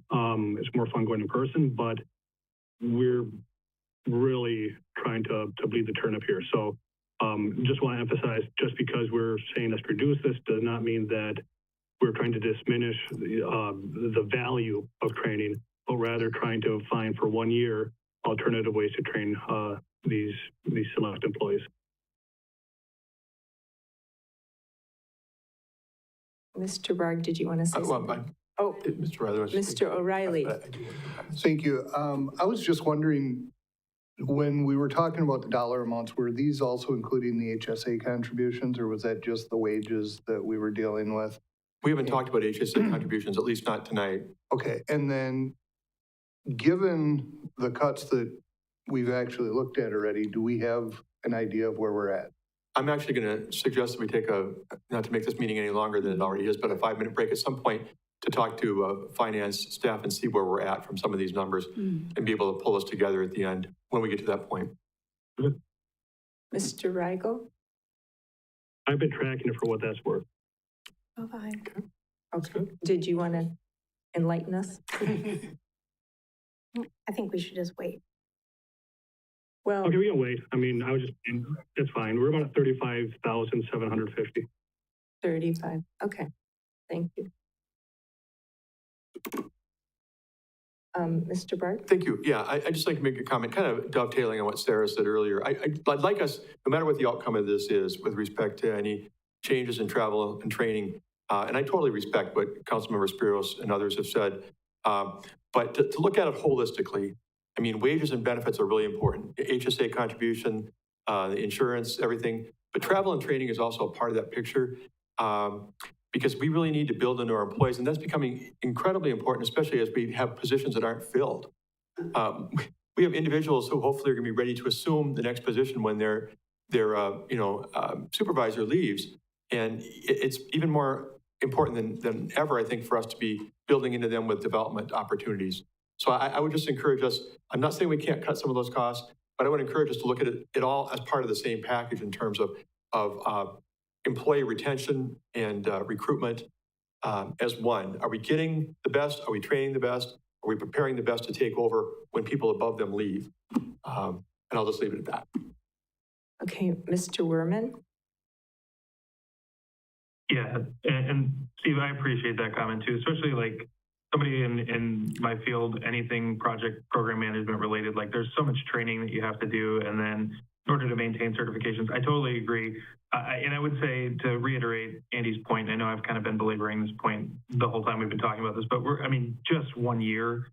And I know that's a big loss, but like I said at the last meeting, and I'll reiterate it here again, is I think because of where we're at with the budget, and not only for employees, but also for citizens, we have to reward the people that stay. And that's why I think, to me, the raises and hopefully any kind of HSA benefits that we haven't discussed yet tonight, but anything that we can do to recoup that and make sure that we're rewarding those people that are sticking around through the tough times, I think is going to be critical to our success, because not only are we at risk for not refilling positions, but we could be at risk of people leaving. I mean, we saw those survey results.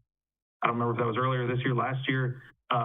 There were some people that were disgruntled and unhappy. And I think with us being in a tough spot right now financially, if we don't give them a reason to stay, we will see people leave. And so I think, not that trainings aren't important, and I 100% agree with you, and I think that's part of the benefit of working for places, is that you get to go to those cool things. But I think if we can get rid of that for 1 year, focus on making sure that they got money in their pocket during a time when, the economy is definitely been a struggle, I think it's going to be the best way to show them that we're here to support them. And moving forward, I hope that we can all work together to come up with better budget results so that we don't have to wind up in a position like that again, and then can focus on giving back to things like training and such. So I definitely agree with you, but I just want to make sure we focus on that going forward as well.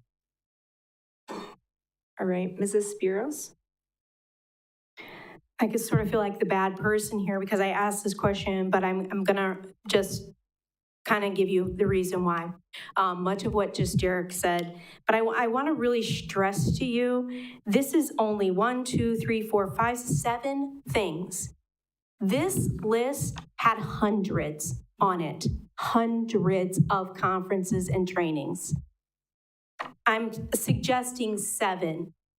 2 out of those 7 include the mayor and the common council, who are not employees.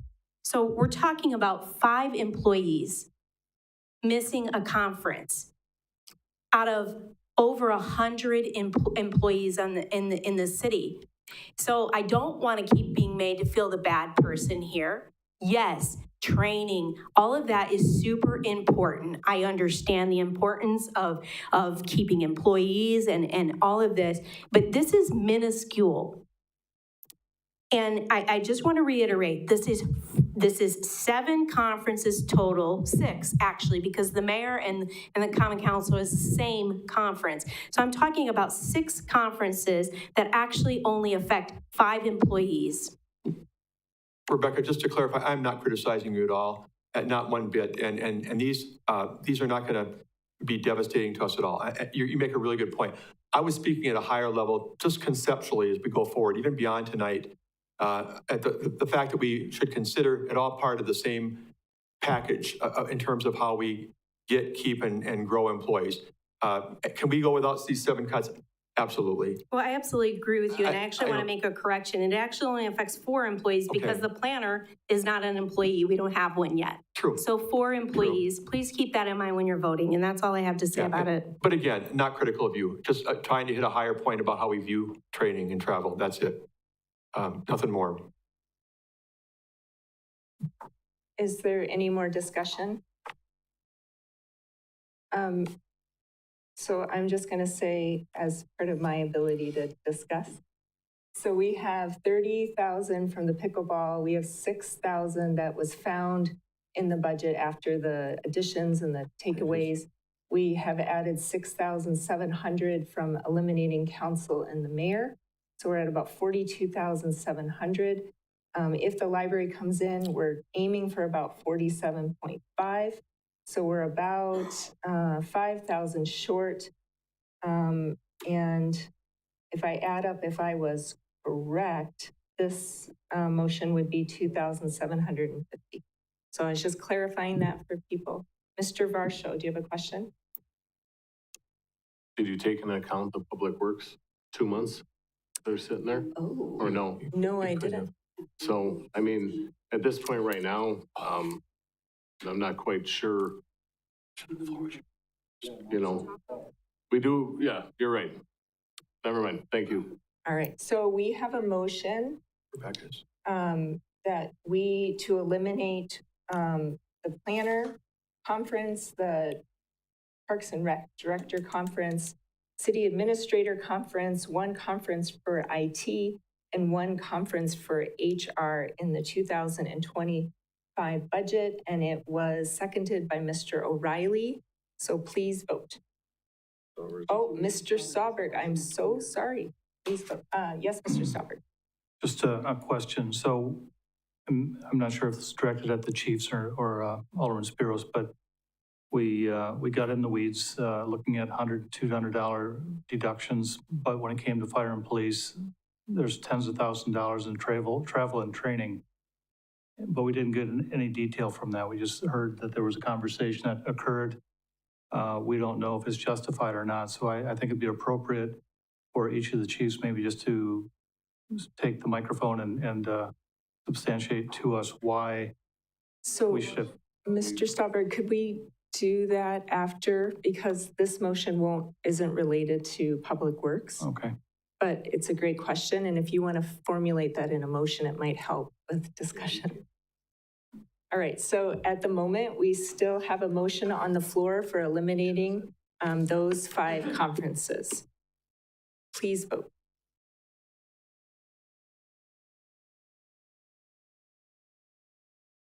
Mr. Werman? Yes. Mr. Rigel? Yes. All right, so we have 1, 2, 3, 4, 5 to 4. The motion passes.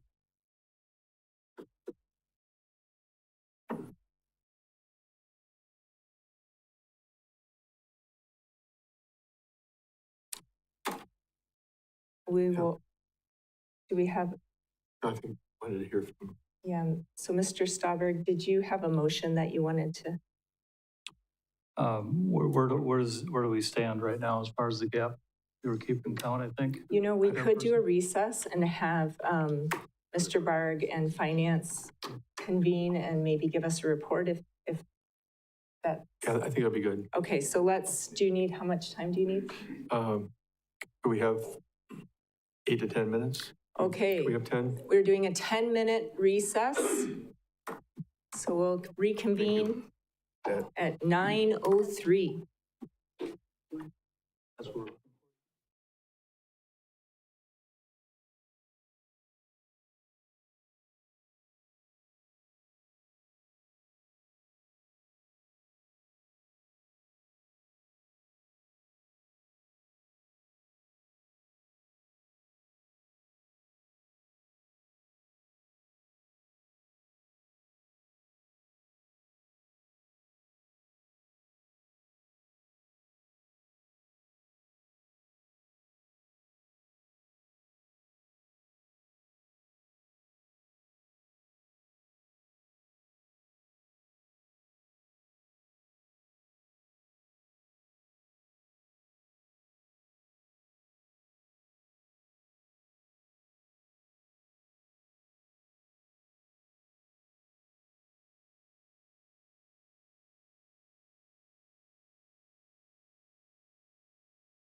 Everyone back here? Okay, so we're gonna just pause our motions and let Mr. Barg just give us an update. Thank you. First of all, thank you for allowing that 10-minute break. Maybe it was slightly longer than that. I'm going to ask Jordan Munger, our accounting manager, to go up to the podium and explain where we see ourselves at right now, and hopefully that'll clarify how we can wrap things up here tonight. Okay, so originally we came in tonight with 1.75% increase, and I just wanted to mention, there was a comment about the library not being included in that. The library was included in that. To get to 2%, the number that we came up with was $47,521, a difference being $11,696. The first amendment, which was totaling $8,000 in travel cuts from both the mayor and council, and then the most recent motion, which was the travel and training budget, which was around $3,700 or $3,750, meets that almost identically. So the second middle motion about the $24,000 of 2 months for Public Works Director would go to contingency. Keep in mind, so we have an excess of $24,000 amended out of this budget that we really don't have aligned out to expenses. I would also like to make the plug here about the ERIP contingency item. The additional amount that we're talking about for expenditure restraint.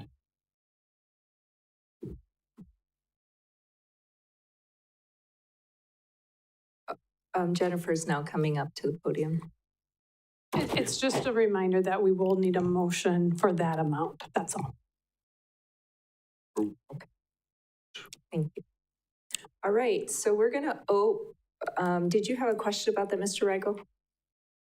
Yes, I did. Just a follow-up for Mr. Munger there. Just once again, just to clarify, 'cause I think we're at the finish line or getting close to it, so I don't want to stumble here at this point. But when the comment he made about the 24,000 being in excess, assuming that 24,000 is in excess, it goes into contingency or ERIP, that would account for the pay raise, and then there would be no laying off of employees. Is that correct? Or what does that cover then? What I'm saying is that $24,000, you don't need it to cover a 2% raise. Effectively, what you'd be doing at that point, and I think just to clarify what you're saying and repeating it in a different way, you would be able to fund the 2% pay rate increase for all employees, non-represented, including library, and everything else would be the same as when you came in here. I mean, apart from, obviously the cuts that it took to get there, the $24,000 beyond that would not be necessary to reach the 2% wage increase. So unless other decisions were made here tonight, that would go into contingency along with the money that's already there. Okay, we have a lot of questions now. So, Mr. Reigel, did you have any before? Do you have any more while you have the floor? Not at the moment. Okay, Mr. O'Reilly. Thank you. There was discussion about the HSA contributions, that 24,000 would cover that correctly? Correct. That would be in excess as well. We estimate that at 19,500, so correct. There'd still be a little bit extra beyond that. Now, keep in mind, a lot of these calculations are based on what we're doing in the general fund. We would also need to make changes outside of the general fund because non-represented employees exist in other funds. True. Good point. Okay, Mrs. Spiros. Yeah, I was going to bring up the HSA contributions too. I think, I think some of us are interested in giving that back to the employees, which would not mean that there was 24,000 extra to go into contingency.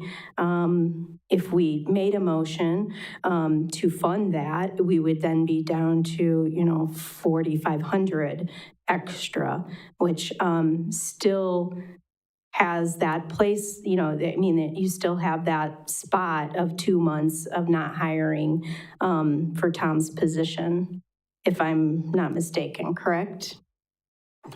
Yeah, that is correct. And so we would have to make a motion to fund the HSA account. If you wanted to put that back in, yes, to take it back to the $1,200 and $600 numbers that it's been in the past, 1,200 family and 600 single, because I did not include that in the recommended budget.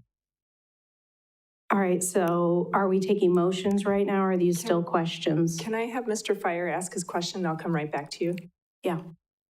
Mr. Fire? My question is, when we started out mid-year, when we approved a payroll scale it was going to be 2.8, and then we talked about 2.5. We couldn't, which is what is it? What it was going to be was, the CPI adjustment to the wage scale to make sure we don't fall behind the market. And then, plus the steps if they're on the scale. And then, of course, the CPI fell the next month, I think, from 2.8 to 2.5. That's why you're hearing 2.5 as a number instead of 2.8. So this would still be half a percentage point below that, but it would certainly be a lot closer to what CPI is currently. Okay, but the only reason I'm saying this, I've sat through about 24 of these, or whatever we have in my lifetime.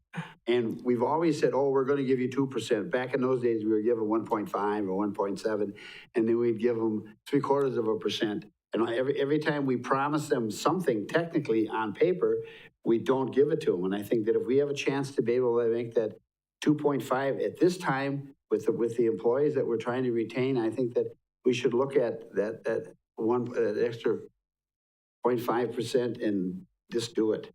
If we have the money, I think we should do that, because as you look around and you got to remember when we did our employee survey, they weren't very happy with us anyway. Maybe it'd be nice for you to put a smile on their face. Well, maybe that comes down to the relative value and relative cost of the HSA adjustment back to 1,200 family, 600 single versus the additional 0.5%. I think dollar-wise, they're not all that far off. All right, Mrs. Spiros? Do we know the cost of going up another 0.5%? Because you do make a good point, I mean, in the reality, if you're a single person and we're taking you from 600 to 500, that's $100 over a full year. Maybe it's better to give you the 0.5, and the additional 5.5% raise rather than the HSA contribution. So do we know what another 0.5% raise would cost? So because we're going from 1% to 2%, and that equals 47,521, and this is general fund, by the way. If you just divide the number 47,521 by 2, it's $23,760.50.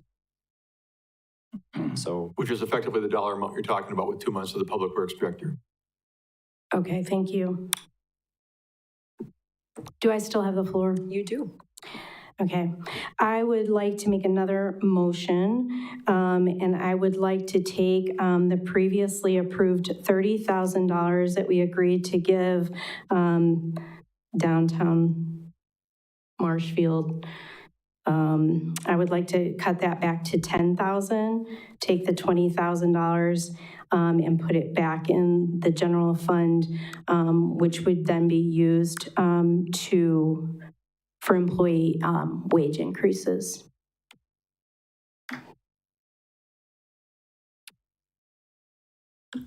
All right. For clarification, we voted to give them 30,000 total. 10,000 of that was for the planters. 20,000 was for billboards, photos, and window clings. All right. So we have a motion by Mrs. Spiros and a second by Mr. O'Reilly. Are there any questions or comments? Mr. Rigel. For clarification, Ms. Spiros, are you referring to Main Street Marshfield or downtown Marshfield? Main Street. Thank you. Any other questions or comments? Mr. Werman? Sorry, one additional clarification then. Because of what we have previously discussed in terms of what we are already saving and where that potentially would be applied, this additional savings, would the intention of that, Ms. Spiros, be to get us to the 2.5% increase then? I mean, I think a motion eventually would have to be made to where we're spending what we've saved. But that in my mind, the intention is to give back to the employees. Thank you. Okay. I do not see any further questions? Did you need? Well, I just want to clarify, just to make sure I totally understand what's being said, and I apologize if I'm missing the point here, but that what's already been put aside with the $24,000 or supposedly for not filling the public works director position until March 1st budgetarily, we would have enough for going to 2.5%. So this would be over and above that going into contingency, or am I wrong? Have we approved the public works director? Okay, so that would be in addition to that, additional savings in addition to that. Okay, so you're nodding your head. Okay. Any other questions or comments? So we have a motion by Mrs. Spiros, a second by Mr. O'Reilly to transfer, to take the, instead of doing, oh gosh, how do I do this? Should I read it? Yeah, please read it. To reduce the previous allotment of $30,000 to Main Street Marshfield to $10,000, with the remaining 20% being used in the general fund for employee wage increases. With the remaining 20,000 to be made. Okay. Okay, please vote.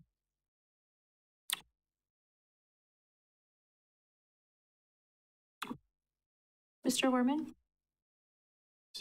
Yes. Mr. Rigel? No.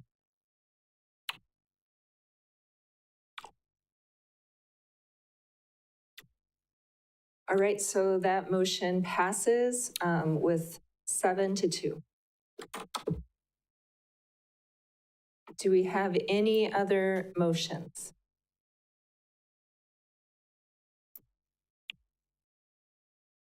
Yes.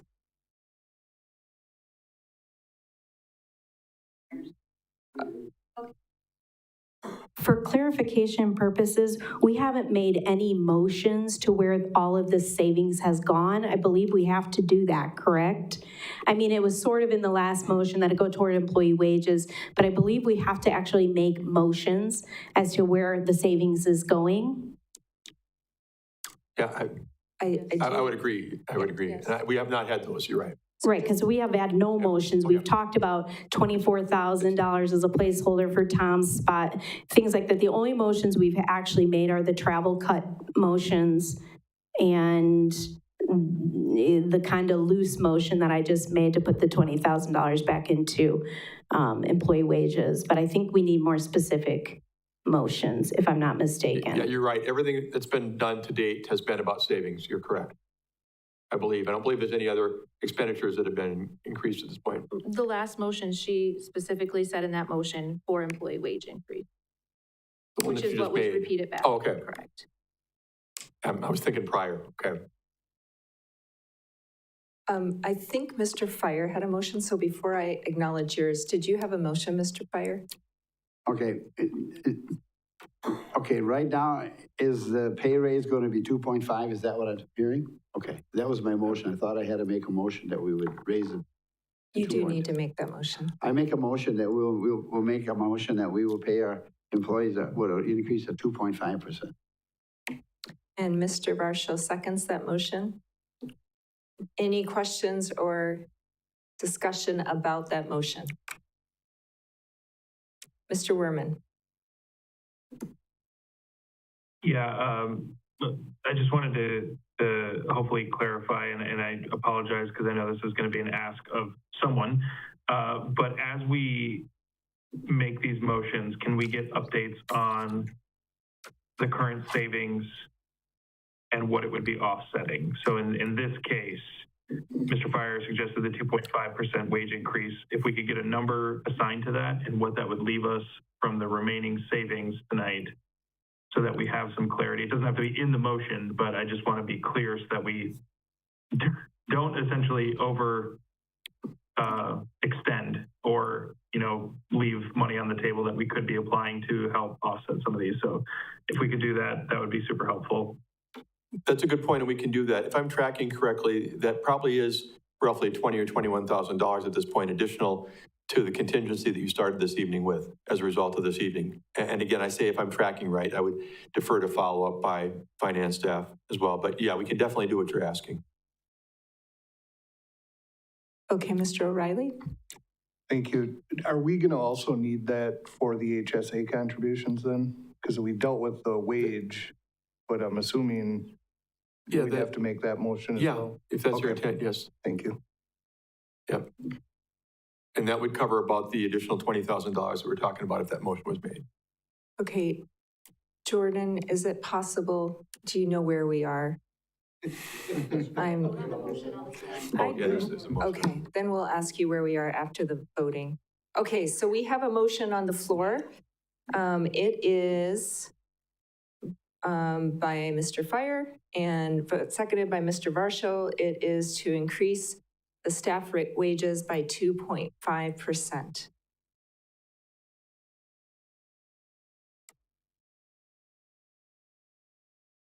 Oh, please vote. Mr. Werman Yes. and Mr. Rigel. Yes. And that motion was all ayes and it passes. Okay, I think we're all confused where we are, so. I'm not.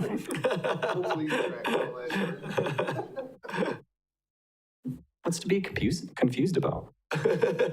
No, thank you for allowing us a little bit of time. Both the finance director and I are coming up close between $700 and $1,000 left. That is in excess of what is needed to both give HSAs back up to, if I'm reading you right, the $1,200 and $600 based on the previous way we used to structure the plans. Because from the standpoint that to get up to 2.5%, we only needed $23,760 of the $24,000 from the Public Works Director spot. So there's about $240. And then we have $20,000 from Main Street Marshfield moved over to the general fund, which is about $20,000, $240 minus the $19,500. That's where we're getting around the $750 to $1,000. So if you're tracking. Mr. Rigel? Just for clarification, once again, as it stands right now, the budget does include IT reducing their 2 part-time staff, correct? That is correct. Thank you. Okay, thank you so much. Mrs. Spiros? Sorry, I feel like I'm talking a lot, but I do want to bring up one more thing, and I guess I want to read an email that I got in response to a question that I posed to Eng. My question to Eng was how much more scanning remains to be done. I know you were not sure how long you had to keep older documents that haven't been scanned. Do you know how long? His response to me was, when we started implementing the EDMS project in 2013, one of the key goals is to get up to 7 most recent years of paper documents. This included the city clerk, AP, payroll, property permits, and inspection-related documents into the EDMS system, which we have mostly accomplished now. With the new software that we started implementation in 2020, we have gone to paperless processes whenever possible. So our needs to scan documents is diminishing. While we still have boxes and boxes of paper documents, most likely older than 8 years, they are hanging on to these older paper documents for just in case, as the chances of needing them is very low. I am not sure how long each document wants to hang on to these paper documents. My understanding, but I could be wrong, is that it could range from easily 20 years for certain financial records to practically as long as the paper will last for certain clerks' records. City clerk may know more about the retention policies. I did go on and sent Hap an email to ask him if he knew what the retention policies were on the documents, but I did not hear back from him, so I'm not sure he had an opportunity to get to that. But to me, this means boxes and boxes. It means that there's still a lot of scanning to be done, especially if we are required to keep these documents. So if Hap could elaborate on that, and then maybe I have a follow-up. So this really isn't a legal question. So when that came to me, I tried to get a hold of Jess, and she's been involved in the voting process. But what you're going to find is that we have a retention policy, and what is it? I think we've got, 8 is a typical requirement. But then departments are going to have, much like what Eng was talking about, I believe, certain types of documents are held for a longer period of time. So even though you may only be required to hold them for 7 years, the policy goes beyond that for safety reasons, to do that beyond that. One example, and I don't know to what extent any of the copying or scanning is involved with the municipal court, but the municipal court is one of those examples where they're holding those documents well past what they are required to do, which would be a 7-year period. So we'd have to actually look at, and that was my hesitance, is that from a legal point of view, I might say 7 years because that's what would be, typically a requirement just based on a general business record, but there's something else. So I'm looking at Jess if she's got any additional information on that, because I think it's going to be a policy. Right, so documents have to be retained anywhere from 60 days to forever. It depends on the document, and it depends on the department. So the items that we are required to retain forever have been scanned in, and we do also have to keep that physical copy. So there's a really good chance that some of those boxes, we have to keep those papers and they've been scanned already. We do have some of those documents around. That's the way state law is written and the way we've adopted that policy for retention. So it does vary from department to department. Most of the items that we're required to keep for more than 7 years are going to be based on an event. They're a workman's comp case, they're an insurance claim that we've disputed. There's something along those lines, and we have those scanned and saved. So with that said, what are we doing with the boxes and boxes that are sitting there? You're saying that those possibly could have been scanned already. The email doesn't make it seem like those have been scanned. It seems like those are extras that haven't been taken care of. And are these boxes divided out by which documents need to be kept forever and ever? Or are they all just put in one area? So, Mrs. Spiros, can we stick to motions? So can you like do a Well, motion? I'd like to make a motion, but I'd like to get clarification before I make that motion, because I don't know I want to make it until I get this information. You have. So are the documents that are in the boxes and boxes, are they scanned yet or are they not scanned? I'll let Ing speak to what's all scanned.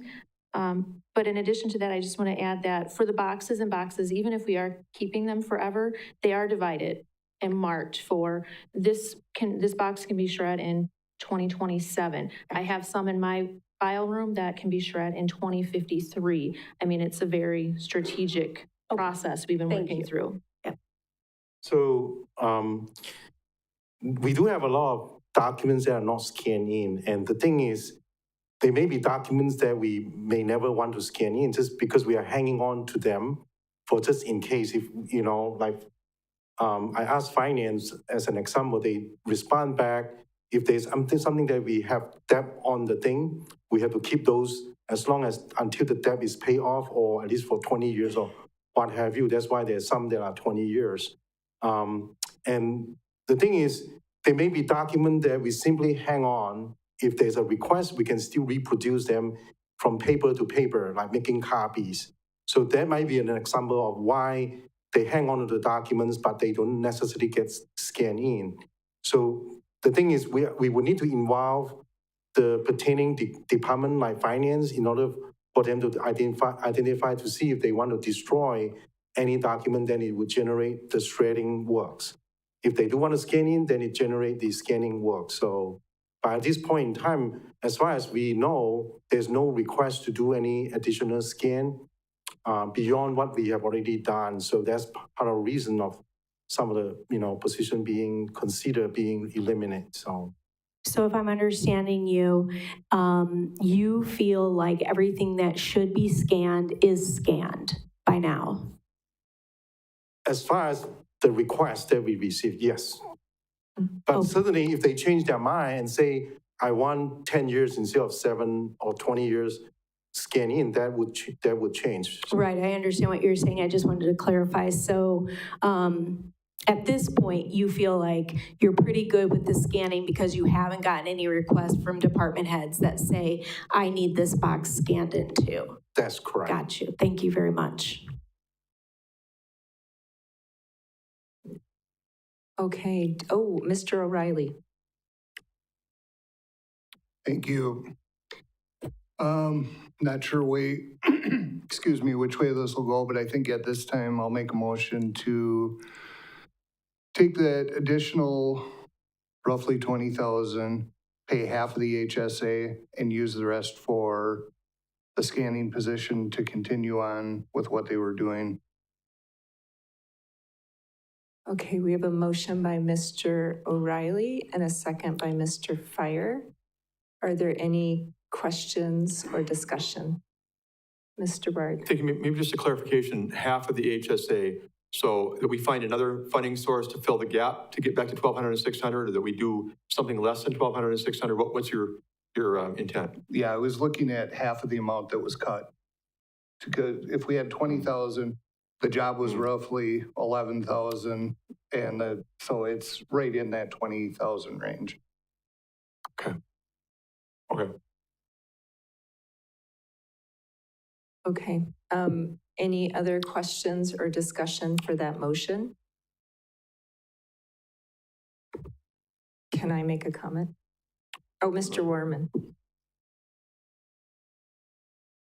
Mr. Werman? Sorry, Natasha. It's okay. Yeah, I didn't mean to steal your thunder there. I was just going to ask a quick question. With the position itself, I believe the citizen comment said it was through ODC. I'm curious, is there any, and I know we're kind of grasping at straws with this, but is there any like grants or programs or anything that we can pursue that would help offset the cost? So we could apply this to HSA. Have we gone that route already, Eng? I know I'm kind of putting you on the spot there, but I'm just thinking like, would love to fill the HSA and call this done deal, but I also don't want to see positions cut that don't have to be cut. That was my comment last time. So I'm just not sure with this specific situation, if there's anything that we've looked at already that would be able to help offset these costs, or if we can start pursuing that as well. Sitting here right now, I'm not aware of any grant program that would offset that individual's pay. I'm not saying that there isn't. I know that we paid this individual for whatever was represented earlier, 11 years, from the city coffers. So there may be, but like I said, not familiar with it at this moment. Can I chime in? Yeah, we are not aware of any grant, but we can certainly look. But the reason that I'm up here is I just want to point out there is two part-time document processor position that is involved. One is document processor 1, and then the other one is 2. So not sure if you want to clarify. Of course, the letter that someone wrote was concerning about document processor 1. So I just want to make sure, are you reinstating 1 or 2, just to be sure. So. Mr. O'Reilly. Yeah, I was talking about the one that we got the letter about. Okay. Mr. Varsho, did you have a question? Okay, I'm going to ask a question. Jill, do you mind coming to the podium? Because we're cutting a position from your staff as well. It's not relevant to the motion? Okay, then I'm going to make a statement. Yes. Yes, it's about this motion. I think it's important that we allow staff to make the hard decisions about position cuts, and the library is losing a full-time employee in this budget process, and Streets is not gaining an employee in this process.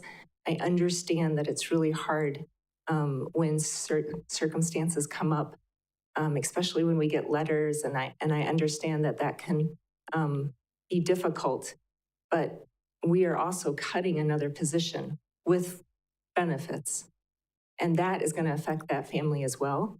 And we've just had a department head tell us that the job is essentially over. And so I'm just going to say that for my position as a voter, I cannot vote for that. Okay, any more comments or discussion? All right, please vote.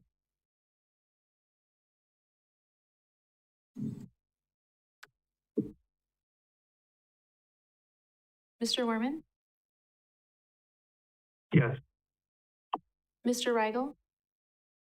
Abstain. So we have 5 ayes. So that motion passes. So that position will be reinstated and half the HSA will be reinstated. Yeah, I think we'll have to look at the exact dollar amount on that and work through what's left for the HSA. See where that goes, if anything, but I appreciate the clarification. Okay. Do we have any other motions? We have Mrs. Spiros, a motion. I would like to make a motion to pass the 2025,000 budget with all of the changes mentioned today. That is. Send it. Yes. I'm sorry. Send it to the public hearing. That's how yes. I should have known that by now. So you're approving the publication of the proposed 2025 budget with the changes made tonight and setting the public hearing for Tuesday, November 26th at 6 p.m., subject to minor administrative adjustments that may be necessary? Correct. Very good. All right, I'm going to give up the chair because I'm going to make amendments to that motion because I haven't had a chance to make motions.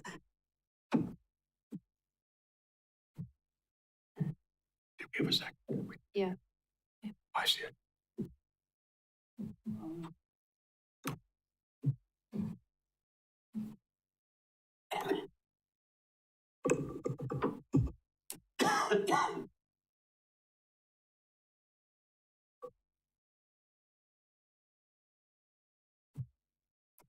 What else would we do?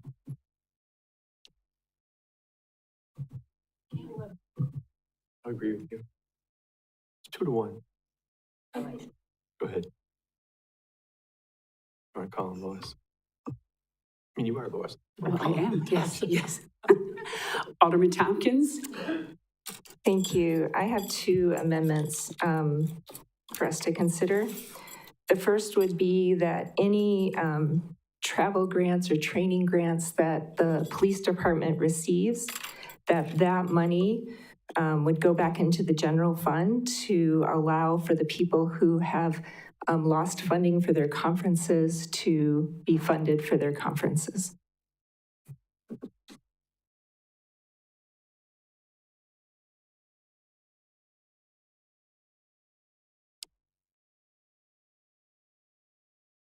Oh, here comes Jordan. Go ahead. So the travel grants that the police department receives are already in the general fund revenue. So I'm just directing it from the general fund to compensate for the travel that was eliminated. If they apply for new grants, that was mentioned tonight. Oh, okay. Yeah. We have a motion by Alderman Tompkins, second by Alderman Stauber. Alderman Fire? If they apply for a grant for a certain thing, you can't take that and use it for something else, correct? So what are we doing here? If you can't say you're taking that grant money, using it for something else. If they apply for whatever it is, it should go to whatever the project is. Is that not correct? In my book, I would think it is. Yeah, I mean, conceptually thinking out loud, I agree with you. I'm trying to think if there's anything I'm missing. Well, it would be like if there was $10,000 that they had budgeted for 10 parole officers to go to a training and they get a grant for $5,000 off of that cost. Then they've saved $5,000 that was in their budget. Could that then be used so that other staff could go to their conferences? Okay. But that 10,000 was a grant for them. I'm just processing out loud in my head right now. I mean, I'm trying, obviously we all get what you're after and it's a worthwhile idea. I'm just trying to think of if it causes any problems that's going to get us in trouble with the granting authority or anybody else. I'm not sure if it helps, but I think I understand where we're going with this. It's that our intention would be if we are able to offset costs for training, that would go to the general fund to be moved somewhere else. We don't want to add, if we had a grant for some of the budgeted amount for training, we're not going to use that to go to more training. You know, we would use our budgeted amount, and then if there's allocations that go back, that could be used maybe the next year, or however that works with the legal part of it. But, you know, we wouldn't add training by getting grants. Does that explain maybe where you're going? I'm basically saying if there's any savings this year, because you apply for new grants, those savings would then help other staff be able to go to their conferences. Let me try thinking out loud for a moment, which is dangerous at this point. But if it was a $10,000 expense and they got a $5,000 grant, they would expend the $5,000 grant and their $5,000 of their own money that they budgeted for the purpose of the project. And then that would free up the other $5,000 to be transferred via budget resolution or something to be used for the purpose you're looking for. So it sounds like a shell game, but what you're saying is very workable. Alderman Spiros and Alderman Werman. So regarding the amendment, I don't know how we can vote on that in the context of adjusting, passing a full-on budget. I don't know how that can be incorporated because it's a lot of what ifs. My suggestion would be that if money becomes available because they find a grant at that point in time, we make adjustments then. We say, you know, hey, look, police department came up with an extra $1,000 in grants. Can we relook at one of the conferences we cut? But I think we look at that as it comes up. I don't know how that can be passed in the context of a budget when there's no solid numbers attached to it. Alderman Werman. Yeah, I think I was going to kind of tiptoe along that same line, especially after Jody's comments. What I'd rather see is that money go back to the general fund, and then that way we have it in there, and then we could take these as a one-off approach for anybody who says, hey, I know we just saved some money. I would like to attend this conference. Can we do it as like a budget resolution? I would rather go that route just in case. Hopefully we don't wind up in this pickle again next year, but on the off chance we do, I'd rather have that money in the general fund that we can start allocating appropriately before we overcommit. Yeah, I definitely get the spirit of what Councilmember Tompkins is trying to do, but Councilmember Spiros is right. As part of the budget document that you're looking to forward to public hearing, it wouldn't be part of it. It would be a separate issue that you could decide to do. Certainly could make that choice at the time. And it sounds like the police chief would be supportive, but that wouldn't be part of the actual budget that you're referring to public hearing. So should I remove my motion? Because basically it's not viable, is that true? So I'm going to weigh in, and I agree with what's been said. How you want to handle that motion, you could withdraw it, or you could vote on it, and people can decide it. I'm not going to tell you that you have to remove it. That would be improper, and anybody telling you that you'd have to remove it proper. But based on what's been said, you sort of see where this would go. The other complication you have specifically with the budget that you mentioned is that the Police and Fire Commission may control what happens in the context of something like that coming up in a budgeted year where they've got the funds budgeted and they're operating within their own budget. So keep in mind that you have a couple of entities here that sort of control those things that are outside council. So when you brought that up, I was even trying to figure out how would that work in terms of passing a budget with a contingent that's going to be used in a particular way if something else is going to happen. So I'm going to go back to what was said here, and that is that we're trying to set that budget, how it gets operated in. I mean, we all have sort of a good concept. The police chief did say what they thought would happen, and that has happened in the past. So, but I do think it's at least potentially a problem, but that doesn't mean that we can tell you have to withdraw. That your option is to withdraw or we vote on it. Well, I think it might be better to withdraw. Otherwise, if we vote no, then we potentially are like saying we can't do that next time. So I'll just withdraw the motion. Okay, I have one more. I would like us to not pay for the Mackey Development Director until the position is filled. So that's my motion, because at the moment we will pay them the full salary starting in January, but there might not be a person there. So I would like us to have cost savings until that position fills. We have a motion by Alderman Tompkins, second by Alderman Stauber. Any comments, questions from the council? Alderman O'Reilly. Are we running into the same issue again, or do we have to set a number? Or how, I'm kind of concerned about the same thing. I don't have an issue with what she's saying, but again, we're not applying a specific number to it. So are we kind of in the same boat again? Yeah, I think you're sort of right. I don't know how we would assign a number. It's not like something we control where we can say, look, we're not going to fill a position for 3 months. You're right. It would show the intent that we would ultimately prorate our payment to the Marshfield Area Community Foundation based upon when the person started, but that's not a budgetary, you're right. I don't know how we factor that into the document you're about to forward to public hearing. Even though it may be a valid motion to get signed up. We are kind of in the same boat. I'm not dismissing your motion at all. I just don't know how we budgetarily address that in terms of what we're about to send to November 26th for consideration. Alderman Spiros?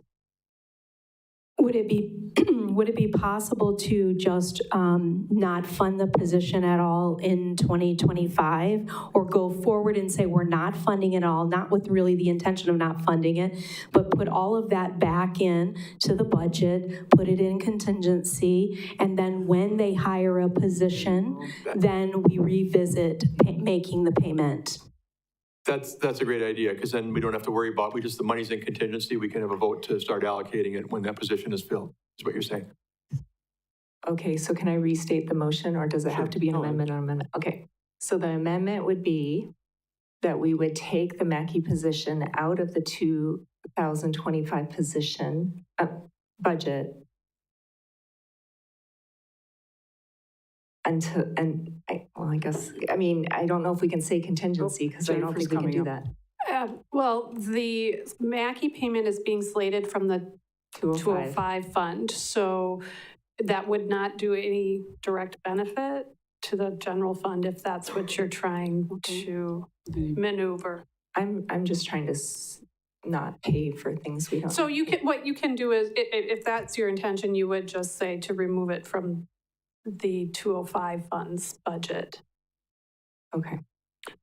With the understanding, though, that's being stated here, that if you could go back and revisit it, once they hire somebody. Yes. You can absolutely come back with do a budget resolution and transfer the monies once we get wind of the fact that they're going to have somebody on board. Correct. Okay.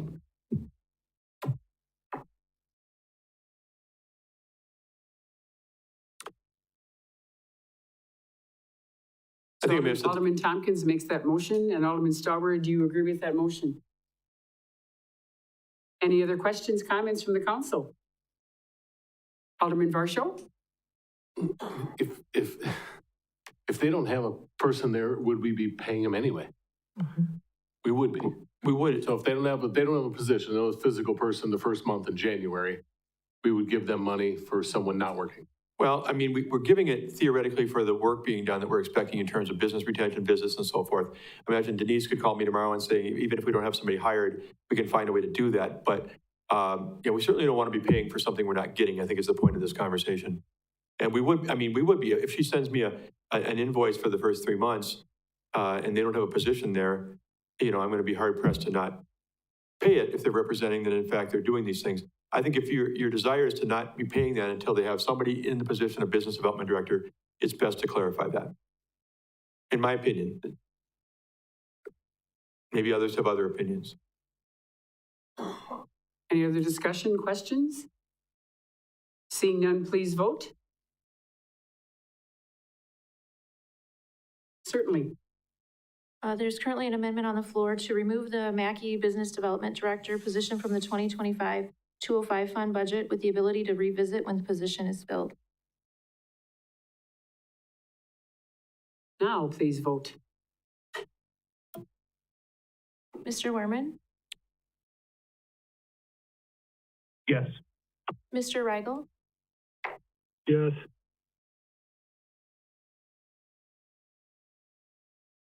That motion passes. Anything else? We have a original motion on the floor? We have original motion on the floor, yes. Correct. By Alderman Spiros and second by Alderman Fire. Any other questions, comments about the original motion? Seeing none, please vote. Oh, just under the wire, Andy. Please. Pardon me? Yeah, can it just be restated just for could the motion be restated just for clarification? Right. So there was just an amendment to change the 2025 budget, but you are a motion to approve the publication of the proposed 2025 budget and set the public hearing for Tuesday, November 26, 2024 at 6 o'clock p.m., subject to minor administrative adjustments that may be necessary. Perfect, thank you. Any other questions, comments? If we are going to publish a budget, we do need to make a motion for the expenditure restraint contingency amount. Otherwise, the published budget wouldn't be reflective of what we really need. Alderman Spiros? Can I just restate that that's included in my motion? You haven't set an amount? And technically, it doesn't have to be. In the amount of? So that's kind of what we needed to discuss. In the past, I've suggested an amount, and earlier this evening when we talked about potential items to include in that contingency, we were at, roughly $900,000 of cuts due to vacant positions and temporary staffing hours cuts and whatnot. So that was roughly, at that time, about $1 million just to maintain status quo. If you want to take advantage of your opportunity to plan for budget-based building, it would be a number higher than that. So if you would like me to recommend a number, I would suggest that we at least keep our budget equal to that of last year, which is probably right around the neighborhood of 1.5. There you go. That's the motion. Can you push your amend button, please?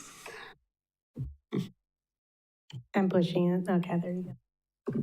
Motion by Alderman Spiros, second by Alderman Stauber. Any other comments, questions from the council? Seeing none, please vote on that motion. Mr. Werman?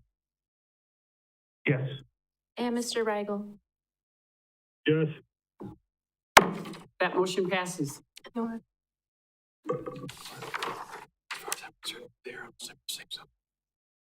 Okay. Oh, we have to announce. The Oh, budget. we're back to the original motion. Yeah. Now we're back to the original motion, and that's made by Alderman Spiros and second by Alderman Fire. Any other comments, questions about the original motion? Seeing none, please vote. Mr. Werman? Yes. Mr. Rigel?